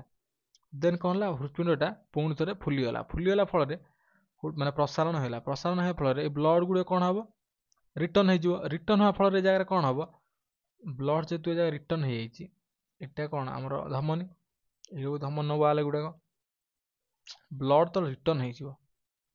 ମାନେ ଏଇଗୁଡ଼ା ଦେଖିପାରୁଥିବ, ବ୍ଲଡ଼ ମାନେ ବଡି ପାର୍ଟକୁ ଆସିଲା କେଉଁଠୁ, ହୃତ୍ପିଣ୍ଡରୁ, ଏଠି ବ୍ଲଡ଼ ଗୁଡ଼ିକ ହୃତ୍ପିଣ୍ଡକୁ ରିଟର୍ନ ହେଉଛି। ରିଟର୍ନ ଯେତେବେଳେ ହେବ ସେ ଜାଗାରେ କ'ଣ ହେବ ନା ଯେଉଁ ପ୍ରେସରଟା କୁଆଡ଼ୁ କ୍ରିଏଟ୍ ହେବ, ଓଲଟା କ୍ରିଏଟ୍ ହେବ, ଇନୱାର୍ଡ଼ କ୍ରିଏଟ୍ ହେବ। ପ୍ରେସର ଗୁଡ଼ିକ ଇନୱାର୍ଡ଼ ଯେହେତୁ କ୍ରିଏଟ୍ ହେବ ସେ ଜାଗାରେ କ'ଣ ହେବ, ଧମନୀଟା ଆମର ସଂକୁଚିତ ହେଇଯିବ। ଠିକ୍ ଅଛି, ସଂକୁଚିତ ହେବାକୁ ଏହି ପ୍ରକାର ଯେଉଁ ପ୍ରେସର ପଡ଼େ, ମାନେ ଧମନୀଟା ଆମର ସଂକୁଚିତ ହୁଏ, ପ୍ରସାରଣ ହୁଏ, ଏହି ପ୍ରକାରକୁ ପ୍ରେସରକୁ କ'ଣ କହନ୍ତି ନା ବ୍ଲଡ଼ ପ୍ରେସର ବୋଲି କୁହାଯାଏ। ହୃତ୍ପିଣ୍ଡର ସଂକୋଚନ କ'ଣ କଲା, ସଂକୋଚନ ଓ ପ୍ରସାରଣ ଫଳରେ ରକ୍ତ ଧମନୀର କାନ୍ଥରେ ଯେଉଁ ଚାପ ସୃଷ୍ଟି ହୁଏ ତାକୁ କ'ଣ କହିଲା ନା ରକ୍ତଚାପ ବୋଲି ଆମେ କହିଥାଉ। ବୁଝିଗଲା। ଦେନ୍ କ'ଣ କହୁଛି ନା ହୃତ୍ପିଣ୍ଡର ସଂକୋଚନ ଜନିତ ଚାପକୁ, ସଂକୋଚନ ହେଲେ କ'ଣ ହେଉଥିଲା ନା ବଡି ପାର୍ଟକୁ ସବୁ ବ୍ଲଡ଼ ଆସୁଥିଲା, ସଂକୋଚନ ସେପଟେ ହୃତ୍ପିଣ୍ଡଟା ସଂକୋଚନ ହେବ ମାନେ ଏପଟେ ଧମନୀଟା କ'ଣ ହେବ ନା ପ୍ରସାରଣ ହେବ। ମାନେ ହାର୍ଟର ସଂକୋଚନ ଆଉ ଧମନୀର ପ୍ରସାରଣ। ଠିକ୍ ଅଛି, ମାନେ ହୃତ୍ପିଣ୍ଡର ସଂକୋଚନ ଚାପକୁ କ'ଣ କୁହାହେଲା ନା ସିଷ୍ଟୋଲିକ୍ ପ୍ରେସର ବୋଲି ଆମେ କହୁଥାଉ। ଠିକ୍ ଅଛି, ଦେନ୍ କ'ଣ ପ୍ରସାରଣ ଜନିତ ବଳକା ଚାପକୁ କ'ଣ କୁହାଯାଏ ନା ଡାଏଷ୍ଟୋଲିକ୍ ପ୍ରେସର ବୋଲି ଆମେ କହିଥାଉ। ଠିକ୍ ଅଛି, ଏ ଜାଗାରେ କ'ଣ ହୁଏ, ଏଇ ଯେଉଁ ପ୍ରକାର ଯେଉଁ ଚାପ ଆମର ଯେଉଁ ମାନେ ଆଉଟୱାର୍ଡ଼ ପଡ଼େ, ଆଉଟୱାର୍ଡ଼କୁ କ'ଣ କୁହାଯାଏ ନା ସିଷ୍ଟୋଲିକ୍ ପ୍ରେସର ଆଉ ଇନୱାର୍ଡ଼ ଯେଉଁଟା କହନ୍ତି ତାକୁ କ'ଣ କହନ୍ତି ନା ଡାଏଷ୍ଟୋଲିକ୍ ପ୍ରେସର। ବୁଝିଗଲା। ଦେନ୍ କ'ଣ ଲେଖିଛି ନା ଏକ ସୁସ୍ଥ ବ୍ୟକ୍ତିର ବିଶ୍ରାମ ବେଳର ସିଷ୍ଟୋଲିକ୍ ଚାପ କେତେ, 120 ମାନେ mm ପାରଦମାନ। ଠିକ୍ ଅଛି, ଦେନ୍ କ'ଣ ଏଇଟା ସର୍ଟ କ୍ୱେଶ୍ଚିନ୍ ଆସିବ, 120 mm ପାରଦମାନ। ଆଉ କ'ଣ ଡାଏଷ୍ଟୋଲିକ୍ ଚାପ କେତେ, 80 ପାରଦମାନ। ଠିକ୍ ଅଛି, ବୁଝିଗଲା। ଏ ଯେଉଁ ବ୍ଲଡ଼ ପ୍ରେସରଟା ମାପିବା ପାଇଁ ମେଡ଼ିକାଲ ଦେଖିଥିବ ତମ ହାତରେ ଗୋଟେ ଏମିତି ଗୁଡ଼େଇ ଦିଅନ୍ତି, କ'ଣ ଗୋଟେ ବ୍ୟାଣ୍ଡ ଟାଇପ୍ର ଗୁଡ଼େଇ ଦିଅନ୍ତି। ସେଇ ଯେଉଁ ବ୍ଲଡ଼ ପ୍ରେସର ମାପିବା ପାଇଁ କେଉଁ ଯନ୍ତ୍ର ୟୁଜ୍ କରାଯାଏ ନା ଆମର ସ୍ପିଗ୍ମୋ ମାନୋମିଟର ୟୁଜ୍ କରାଯାଏ। ସ୍ପିଗ୍ମୋ ମାନୋମିଟର ଟୋଟାଲ ପାର୍ଟଟା ହିଁ ଗୋଟେ ଷ୍ଟାର ମାର୍କର ପାର୍ଟ। ଠିକ୍ ଅଛି, ଏଠୁ ବହୁତ ସର୍ଟ କ୍ୱେଶ୍ଚିନ୍ ଆସିବ ଏ ଜାଗାରୁ, ଇମ୍ପୋର୍ଟାଣ୍ଟ ପାର୍ଟ ଏଇଟା। ସ୍ପିଗ୍ମୋ ମାନୋମିଟର ୟୁଜ୍ କରାଯାଏ ଯଦି କୌଣସି କାରଣରୁ ଧମନୀ ସଂକୁଚିତ ହେଲେ ରକ୍ତଚାପ ବଢ଼ିଯାଏ। ଠିକ୍ ଅଛି, ଧମନୀ କ'ଣ ହୁଏ, ଯେଉଁ ସଂକୁଚିତ ଧମନୀଟା ସଂକୁଚିତ ଏ ଜାଗାରେ ହେଲା, ବ୍ଲଡ଼ଟା କ'ଣ ହେଲା ଠିକ୍ ସେ ଫ୍ଲୋ କରିପାରିବନି, ବ୍ଲଡ଼ର ବ୍ଲକେଜ୍ ହେବା ଫଳରେ କ'ଣ ହେଲା ନା ଧମନୀଟା ସଂକୁଚିତ ଯେହେତୁ ହେଉଛି, ଏ ଜାଗାରେ କ'ଣ ହେଉଛି ନା ବ୍ଲଡ଼ର ମାନେ ପ୍ରେସର କିଛି କ୍ରିଏଟ୍ ହେଉଛି। କ୍ରିଏଟ୍ ହେଲେ କ'ଣ ହେବ ନା ବେଳେବେଳେ କ'ଣ ହୁଏ ନା ଧମନୀଟା ଆମର ଫାଟିଯାଏ। ବ୍ରେନ୍ ଯେଉଁ କହନ୍ତି ବ୍ରେନ୍ ଷ୍ଟ୍ରୋକ୍ ହେଲା, ବ୍ରେନ୍ ଷ୍ଟ୍ରୋକ୍ ମାନେ କ'ଣ, ତା ଭିତରେ ଯେଉଁ ଧମନୀ ରହିଛି ସେ ଧମନୀଟା ଫାଟିଯାଏ। ଫାଟିଗଲା ଫଳରେ କ'ଣ ହେଲା ନା ବ୍ଲଡ଼ଟା ଲିକେଜ୍ ହେବ, ଲିକ୍ ହେବା ଫଳରେ ମଣିଷ ମରିଯାଏ। ଠିକ୍ ଅଛି। ସେଇ ଯେଉଁ ମାନେ ଉଚ୍ଚ ରକ୍ତଚାପ ଯେଉଁ କହନ୍ତି ଆମର ଉଚ୍ଚ ରକ୍ତଚାପ, ଯାହାକୁ କ'ଣ କହନ୍ତି ନା ହାଇପର ଟେନସନ୍ କୁହାଯାଏ ତାକୁ। ଯେଉଁ ଆମର ମାନେ ହାଇ ବ୍ଲଡ଼ ପ୍ରେସର ଯାହାକୁ କହନ୍ତି, ତାକୁ କ'ଣ କହନ୍ତି ନା ହାଇପର ଟେନସନ୍ ବୋଲି କୁହାଯାଏ। ଏଇ କାରଣରୁ କ'ଣ ହୁଏ ନା ଧମନୀ ଫାଟି ଯାଇଥାଏ। ଠିକ୍ ଅଛି, ଏଇଟା ଥିଲା ରକ୍ତଚାପ ବିଷୟରେ।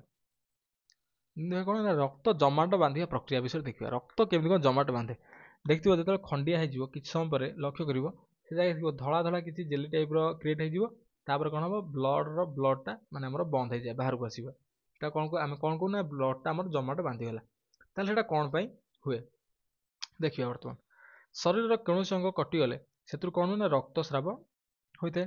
କିଛି ସମୟ ପରେ କ'ଣ ହୁଏ ସେଇଟା ଆମର ବନ୍ଦ ହୋଇଯାଏ, କାରଣ ରକ୍ତ କ'ଣ କରେ ନା ଜମାଟ ବାନ୍ଧିଥାଏ।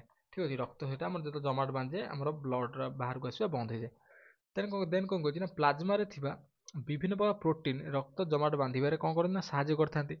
ରକ୍ତରେ 3 ପ୍ରକାର କୋଷ ଥାଏ। ଜାଣିଥିବ ରକ୍ତରେ 3 ପ୍ରକାର ସେଲ୍ ଥାଏ କି ନାହିଁ? କ'ଣ ଥାଏ ସେଇଟା? ରୋହିତ ରକ୍ତ କଣିକା ବା RBC, ଶ୍ଵେତ ରକ୍ତ କଣିକା ବା WBC, ଆଉ କ'ଣ ଥାଏ ନା ଅଣୁ ଚକ୍ରିକା ଥାଏ ଆମର ଥାଏ।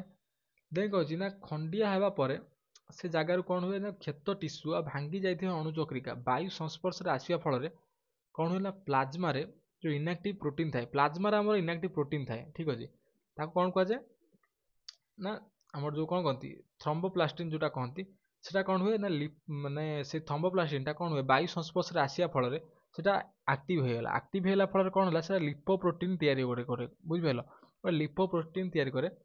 ଏଇ ଯେଉଁ ଥ୍ରମ୍ବୋପ୍ଲାଷ୍ଟିନ୍ଟା ରହିଲା ରକ୍ତରେ କ'ଣ କରେ ନା କ୍ୟାଲସିୟମ୍ ଆୟନ୍ ତଥା ଏନ୍ଜାଇମ୍ର ଉପସ୍ଥିତିରେ କ'ଣ କଲା ନା ପ୍ଲାଜମାରେ ଥିବା ଏକ ପ୍ରୋଟିନ୍ ପ୍ରୋଥ୍ରମ୍ବିନ୍କୁ ଥ୍ରମ୍ବିନ୍ ନାମକ ସକ୍ରିୟ ଏନ୍ଜାଇମ୍ରେ ପରିଣତ କରେ।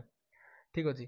ଦେନ୍ କ'ଣ କହିଛି ନା ଥ୍ରମ୍ବିନ୍ ପ୍ରଭାବରେ ଫାଇବ୍ରିନୋଜେନ୍ ନାମକ ଅନ୍ୟ ଏକ ପ୍ଲାଜମା ପ୍ରୋଟିନ୍ ଫାଇବ୍ରିନ୍ରେ ପରିଣତ ହୁଏ। ଏହି ତନ୍ତୁ ପରି ଏକ କ୍ଷତ ସ୍ଥାନରେ ଠୁଳ ହୋଇ କ'ଣ କରେ ନା ସୂକ୍ଷ୍ମ ଜାଲିକା ସୃଷ୍ଟି କରେ। ଏହି ଜାଲରେ ରକ୍ତ କଣିକା ଆଉ ଅଣୁଚକ୍ରିକା ଛନ୍ଦି ହୋଇ ଖଣ୍ଡିଆ ସ୍ଥାନ ଉପରେ ପତଳା ଆବରଣ ତିଆରି କରନ୍ତି, ଯାହାଫଳରେ ରକ୍ତସ୍ରାବ ବନ୍ଦ ହେଇଯାଏ। ଏହାର ହେଲା ପ୍ରୋସେସ୍। ଯଦି ଦେଖିବା ଆମେ ଏହାର ପ୍ରୋସେସ୍ ସବୁ କ'ଣ କ'ଣ ରହିଛି, ପ୍ରୋସେସ୍ ଯଦି ଆମେ ଦେଖିବା ଗୋଟେ ଡାଇଗ୍ରାମରେ ମୁଁ ବୁଝେଇବି, କିଛି ଟେନସନ୍ ନେବାର ନାହିଁ। ଡାଇଗ୍ରାମରେ ଯଦି ମୁଁ ବୁଝେଇବି ଏ ଜାଗାରେ କ'ଣ ହୁଏ, ମାନେ ଗୋଟେ ପାର୍ଟରେ ଆମର ଖଣ୍ଡିଆ ହେଇଯାଇଛି, ଗୋଟେ ପାର୍ଟରେ ଆମର ଖଣ୍ଡିଆ ହେଇଗଲା। ଏଇ ଜାଗାରେ ଖଣ୍ଡିଆ ହେଇଛି ଜାଗାଟା ନାଇଁ, ଏଇଟା ଜାଣିପାରୁଥିବ ମାନିନ ନାଇଁ।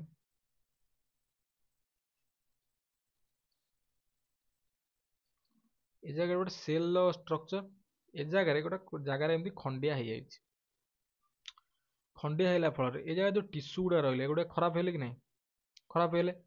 ଯଦି ଖରାପ ହେଇଗଲେ ଏ ଜାଗାରେ ପୁଣି କ'ଣ ହୁଏ, ଟିସ୍ୟୁ ଆଉ ଅଣୁଚକ୍ରିୟା କ'ଣ କଲା ଭାଙ୍ଗିଗଲା। ଏ ଜାଗାରେ ଟିସ୍ୟୁଟା ଭାଙ୍ଗିଗଲା ଆଉ ଅଣୁଚକ୍ରିୟା ବି ଖରାପ ହେଇଗଲା। ଏ ଜାଗାରେ ଖରାପ ହେଲା ଫଳରେ ଏଟା କେଉଁ ସଂସ୍ପର୍ଶରେ ଆସିଲା ନା ଏୟାର ସଂସ୍ପର୍ଶରେ ଏ ଜାଗାଟା ଆସିଲା। ଆମର ଏୟାର ପଡ଼ିବା ଫଳରେ କ'ଣ ହେଇଛି ନା ପ୍ଲାଜମାରେ କ'ଣ ଥାଏ ଆମର ଯେଉଁ ଇନ୍ଆକ୍ଟିଭ୍ ହେଇକି କ'ଣ ଥାଏ ନା ପ୍ରୋଟିନ୍ ଥାଏ। ପ୍ରୋଟିନ୍ ଥାଏ କ'ଣ ଇନ୍ଆକ୍ଟିଭ୍ ଥାଏ, ଇନ୍ଆକ୍ଟିଭ୍ ଷ୍ଟେଜ୍ରେ ଥାଏ। ତା ନାଁ କ'ଣ ନା ଆମର ପ୍ରୋଥ୍ରମ୍ବିନ୍ ନାମକ ଯେଉଁ ଆମର ଥାଏ କ'ଣ ପ୍ରୋଟିନ୍ ଥାଏ। ପ୍ରୋଥ୍ରମ୍ବିନ୍ ଯେଉଁ ପ୍ରୋଟିନ୍ ଥାଏ ଆମର ଏଇଟା କେମିତି ଥାଏ ନା ଇନ୍ଆକ୍ଟିଭ୍ ଷ୍ଟେଜ୍ରେ ଥାଏ। ସିଏ ଯେତେବେଳେ ମାନେ କ'ଣ କରେ ଏୟାର ଯେତେବେଳେ ଏ ଜାଗା ପ୍ଲାଜମା ଯେତେବେଳେ ଏୟାର ସଂସ୍ପର୍ଶରେ ଆସିଲେ କ'ଣ ହେବ, କ'ଣ କ୍ରିଏଟ୍ କରିବ ଆମର ନା ପ୍ରୋଥ୍ରମ୍ବିନ୍ ଆକ୍ଟିଭ୍ ହେଇଗଲା। ଆକ୍ଟିଭ୍ ହେବା ପରେ କ'ଣ ହୁଏ ସେଟା କ'ଣ ହୁଏ ନା ପ୍ରୋଥ୍ରମ୍ବିନ୍ଟା କ'ଣ କରେ ନା ଏହି ଥ୍ରମ୍ବୋପ୍ଲାଷ୍ଟିନ୍ଟା କ'ଣ କରେ ନା ରକ୍ତରେ ଥିବା କ୍ୟାଲସିୟମ୍ ଆୟନ୍ ଆଉ ଏନ୍ଜାଇମ୍ର ଉପସ୍ଥିତିରେ ଏଇ ପ୍ରୋଥ୍ରମ୍ବିନ୍ଟା କ'ଣ କରିଛି, ଯେତେବେଳେ କ୍ୟାଲସିୟମ୍ ଆୟନ୍ ଉପସ୍ଥିତିରେ, କ୍ୟାଲସିୟମ୍ ଆୟନ୍ ଆମ କେଉଁଠି ଅଛି ନା ବ୍ଲଡ଼ରେ ଅଛି। କ୍ୟାଲସିୟମ୍ ଆୟନ୍ ଯେତେବେଳେ ମିଶି ଯାଇଛି ଜାଗାରେ କାହା ସାଙ୍ଗରେ ପ୍ରୋଥ୍ରମ୍ବିନ୍ ଜାଗାରେ କ୍ୟାଲସିୟମ୍ ଆୟନ୍ ମିଶିକିନା କ'ଣ କରିଛି, କ'ଣ କ୍ରିଏଟ୍ କରିଛି ନା ଥ୍ରମ୍ବିନ୍ରେ ଏଠି କ୍ରିଏଟ୍ ହେଇଛି। ଥ୍ରମ୍ବିନ୍ କ୍ରିଏଟ୍ କରିଛି। ଥ୍ରମ୍ବିନ୍ ପ୍ରଭାବରେ କ'ଣ ହୁଏ ଦେଖିପାରୁଥିବ, ଥ୍ରମ୍ବିନ୍ ପ୍ରଭାବରେ ଫାଇବ୍ରିନୋଜେନ୍ ନାମକ ଏକ ପ୍ଲାଜମା ପ୍ରୋଟିନ୍ ଫାଇବ୍ରିନ୍ରେ ପରିଣତ ହୁଏ। ତ ଆମର ଯେଉଁ ପ୍ଲାଜମାରେ ଯେଉଁ ଆମର କ'ଣ ଅଛି, ଯେଉଁ ଫାଇବ୍ରିନୋଜେନ୍ ଅଛି କେଉଁଠି ପ୍ଲାଜମାରେ କ'ଣ ଅଛି ନା ଆମର फाइब्रिनोजेन अच्छी फाइब्रिनोजेन कौन करे फाइब्रिनोजेन प्रभाव में कौन हुए ना जो थ्रम्बिन टा फाइब्रिनोजेन प्रभाव में ये देखि पारथुबो फाइब्रिनोजेन प्रभाव में ये जो थ्रम्बिन टा कौन करछि ना फाइब्रिन जो थ्रम्बिन टा कौन करछि ना फाइब्रिनोजेन हमर कोठी होछि जो प्लाज्मा रो अछि सेटा कौन करछि ना फाइब्रिन ने परिणत करछि फाइब्रिन जालटा जो हमर रहिछि से कौन करछि ना रक्त कणिका आ अणुचक्रिका सहित मिसी से कौन करछि पतला आस्तरण गोटे सृष्टि करछि या ऊपर कौन करछि ना से फाइब्रिन टा जानिबो तो फाइबर फाइबर माने सूता जानि परथो माने मन रखि परथो या ऊपर कौन करछि जाल टाइप रो एमती स्ट्रक्चर सृष्टि करछि किए ना फाइब्रिन आउ किए ना हमर अणुचक्रिका और रक्त कणिका मिसी गोटे जाल सृष्टि करछन्ती जहा द्वारा ए जो हमर जो रक्त जो स्राव होतिला ठीक अछि सेटा कोन हेछि ना बंद हेछि बंद हे जाई ठीक अछि देन तमन भाबुथुवा ब्लड रे जेहेतु एते जिंस हमर कोन अछि ताले ब्लड काहे कि देह भितर काहे जमाट बांधुनी मन रासु कि नै देह भितर तो जमाट बांध जाता ब्लड किंतु कौन हुए आम बॉडी रे कौन थाए हिपारिन नामक गोटे प्रोटीन आमर थाए ठीक अछि ब्लड रे हिपारिन नामक प्रोटीन थिबारु सेटा कौन करे ना रक्त को जमाट बांधिबा दिए नै ठीक अछि आमर जेमति हिपारिन अछि जोक देखिथिबो जोकर लाळ रे कौन थाए ना हिरुडिन थाए से हिरुडिन मध्य रक्त को जमाट बांधिबा को दिए नै ठीक अछि सेति पई जोक जतबेले काधे लागिथिबो जोकर लाळ जो पाटी पाखर जो लाळ थाए देखि से माने हमर जो ब्लड थाए ना से ब्लड जेते भी वायु संस्पर्श आसु से जमाट बांधिबोनी कोन पई ना जोक लाळ जेतु हिरुडिन अछि से हिरुडिन प्रभाव रे केबे भी हम ब्लड जमाट बांधिबोनी जोक माने रेगुलर पी चलथिबो ब्लड बुझिला देन देखा कोन ना ब्लड ग्रुप विषय देखबा रक्त वर्ग विषय देखिबा तार रक्त वर्ग को किया आविष्कार करथिले ना कार्ल लैंडस्टेनर हमरा आविष्कार करथिले किए कार्ल लैंडस्टेनर ठीक अछि से कौन करथिले ना से दर्शाइथिले जे लोहित रक्त कणिकार कौन करथिले लोहित रक्त कणिका बा हमर कोन आरबीसी रो जो बाह्य माने आवरण रहिछि आरबीसी रो जो बाह्य आवरण रहिछि से बाह्य आवरण किछि प्रोटीन की रहिछि से प्रोटीन को से कौन नाम देथिला ना ए बी रो नाम देथिले ठीक अछि ए बाह्य आवरण रे किछि एमति प्रोटीन रहिछि ए प्रोटीन से कौन करथिले ना माने हम देथिले कोन ए बी रो नाम देथिले देन से कौन कहछि ना लोहित रक्त कणिकार आवरण रे थिबा एही प्रोटीन को कौन कहा जाय एंटीजन बोली कहा जाय त एंटीजन का कहा जाय ना लोहित आरबीसी रो जो कवर रे जो प्रोटीन होइछि ता कौन कहा जाय एंटीजन एंटीजन बोली कहा जाय आ प्लाज्मा रे थिबा दुईटी प्रोटीन को कौन कहा जाय ना एंटीबॉडी बोली कहा जाय ताले प्लाज्मा प्रोटीन ता हमर जोटा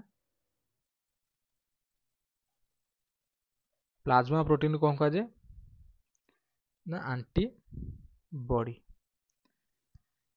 एक निर्दिष्ट एंटीबॉडी केवल ताहा पई निर्दिष्ट एंटीजन को चिन्हि पारे ए जो एंटीबॉडी ता पई जोटा उद्दिष्ट होइछि ताकू ही चिन्हि पारे ठीक अछि सेति पई ता ऊपर निर्भर करी हमरो माने केतरा ब्लड ग्रुप अछि ना चारिटा रक्त वर्ग देखा जाए सेटा कोन ना ए बी आ ओ ठीक अछि जेमती माने जेम कोन डॉक्टर कहंतिनी माने तमे तम ब्लड न बजै तमे तम ब्लड ग्रुप रही ब्लड नै परिबो कोठ मिले हेटा हमरा ब्लड बैंक रू मिले पूर्व काल हमरा कोन होतला जतोळ हम ब्लड ग्रुप टा आविष्कार होई नथिला से जगह कोन होइतला होय हमरो प्राय ए दिनसा फेल हो जाय कोन पई ना हमर जेतु ब्लड ग्रुप रे आविष्कार होई नथिला लोक कोन करंती माने ए वाला ब्लड ए वाला लोक को कोन करंती ना बी वाला ब्लड चढ़ी दियंती जहा फल कोन हुए ना ए वाला टा कोन करे मरी जाए आउ बेले कोन करंती माने माने एनिमल ब्लड को भी चढ़ाई देवार केस देखा जायछि माने पूर्व कथा कहूछि पूर्वरु जेतेबेले माने माने कोन रक्त वर्ग हमरा आविष्कार होई नथला एबे तो हले बहुत केस हेजियो केलंकर हेजियो किंतु आगुर कोन करंती ना देखंती रेड तो रेड ब्लड तो रेड ना एनिमल ठारू भी माने पशु पक्षी ठारू भी ब्लड आनी लोकन को चढ़ाई देइचंती बेले बेले कोन हुए सेटा सक्सेस हे जाए बेले बेले कोन हुए सेटा फेल हे जाए ठीक अछि ताकू दृष्टि रखी से कौन बना हला हमर ना रक्त वर्ग बा हमर कौन कार्ल लैंडस्टाइनर कौन बनैले ना बा हमर ब्लड ग्रुप बनैले ठीक अछि ए देखि परथुबो हमर जो रक्त वर्ग रहिछि केते प्रकार चारि प्रकार ए बी ओ ठीक अछि ए ब्लड ग्रुप रे हमर कौन रहिछि एंटीजन कौन रहि जानछ ए एंटीजन रहिछि A type antigen B blood group रे बी टाइप एंटीजन रहिछि आउ ए बी ब्लड ग्रुप रो कौन रहिछि ना उभय ए आउ बी आंटीजेन आमर रही। ठीक है, आंटीजेनटा कौन कहते आरबीसी जो बाह्यतम आवरण में आंटीजेन रही। जो ओ ब्लड ग्रुप रही तार कौन टोटाल आंटीजेन टोटाल ना ए जगह। ठीक अच्छे, आंटीबॉडी आंटीबॉडी हूँ आंटीजेन ओलटा माने जो जगह ए आंटीजेन थी से जगह बी आंटीबॉडी थी, जो जगह बी आंटीबॉडी थी से जगह बी आंटीजेन ए आंटीजेन थी, जो ए आंटीबॉडी थी आउ जो जगह उभय ए बी रो आंटीजेन थी से जगह टोटाल आंटीबॉडी न थाए। ठीक अच्छे, आउ जो जगह ओ ब्लड ग्रुप थी जो मानकर आंटीजेन न थाए से जगह कौन हुए मान उभय दीटा आंटीबॉडी रही है, ए आंटीबॉडी आ बी आंटीबॉडी रही है। देन देखा कौन किए क्या रक्त दे पार। ठीक अच्छे, जो आम रही ब्लड ए वाला जो ब्लड ग्रुप रही से क्या रक्त दे पारे ना से ए वाला को ब्लड दे पारे आउ ए बी ब्लड ग्रुप वाला को ब्लड दे पारे। आ जो बी ब्लड ग्रुप वाला रही से कौन करेंगे ना बी वाला को ब्लड दे पारे आउ ए बी वाला को ब्लड दे पारे। ठीक अच्छे, आउ जो ए बी ब्लड ग्रुप वाला रही से कौन ना सर्वजनक रहीता बा से समस्त ग्रहण करेंगे। ठीक अच्छे, ठक लोक जहाँ कहते ये कौन जान ए बी ब्लड ग्रुप वाला ठक लोक मैंने समस्त खाइबे क्या देवेनि। ठीक अच्छे, गेंधा लोक जहाँ कहते सर्वजनक रहीता माने से समस्त ग्रहण करेंगे किंतु केवल क्या दे पारे ना ए बी ब्लड ग्रुप वाला को दे पारे ब्लड। ठीक अच्छे, आ ओ ब्लड ग्रुप वाला कौन ना गोपबंधु। गोपबंधु कौन पाई सी कौन करेंगे ना समस्त सर्वजन दाता समस्त को ब्लड दे पारे किंतु सी तो ग्रहण करेंगे क्या ग्रहण करेंगे मात्र ओ ब्लड ठारू ओ माने जो ब्लड ग्रुप है से ग्रहण करेंगे। ठीक अच्छे, से जो ओ ब्लड ग्रुप वाला रही जेहतु से रेयर केस रे जगह कौन हुए माने प्राय लोकंर तो ए आउ बी थाए ब्लड ग्रुप। ठीक अच्छे, से ओ ब्लड ग्रुप वाला हैरान हो जाती आउ प्राय केस रे से माने मृत्युवरण करती से केवल ओ ब्लड ग्रुप वाला ठू जेहेतु से ग्रहण करेंगे से प्रायतः मृत्युवरण करते। ठीक अच्छे, आज क्लास यहाँ आज हम देखले कौन हार्टर स्ट्रक्चर विषय देखले हार्टर केमती कौन फंक्शन सब ता विषय देखले आ ब्लड केमती कौन बॉडी सर्कुलेट करे ता विषय देखले आ ब्लड ग्रुप विषय पढ़िले आ रक्त केमती कौन जमाट बांधे ता विषय आम देखले। ठीक अच्छे, जदि क्लासटा पसंद आसो क्लास को लाइक करेंगे आम चैनल को सब्सक्राइब करेंगे आ यार जो नोट्र लिंकटा आपण मानक मु टेलीग्राम रे सेंड करदेवी आपन चाहिए डायरेक्ट नोटटा भी आम डिस्क्रिप्शन नु पाई परिबे जहाँ पे आपन को कमेंट करबा को हबो। जदि वीडियो पसंद आसो वीडियो को लाइक करेंगे चैनल को सब्सक्राइब करेंगे आ कुछ डाउट थिले हमको कमेंट रे जणाइबे। जय जगन्नाथ।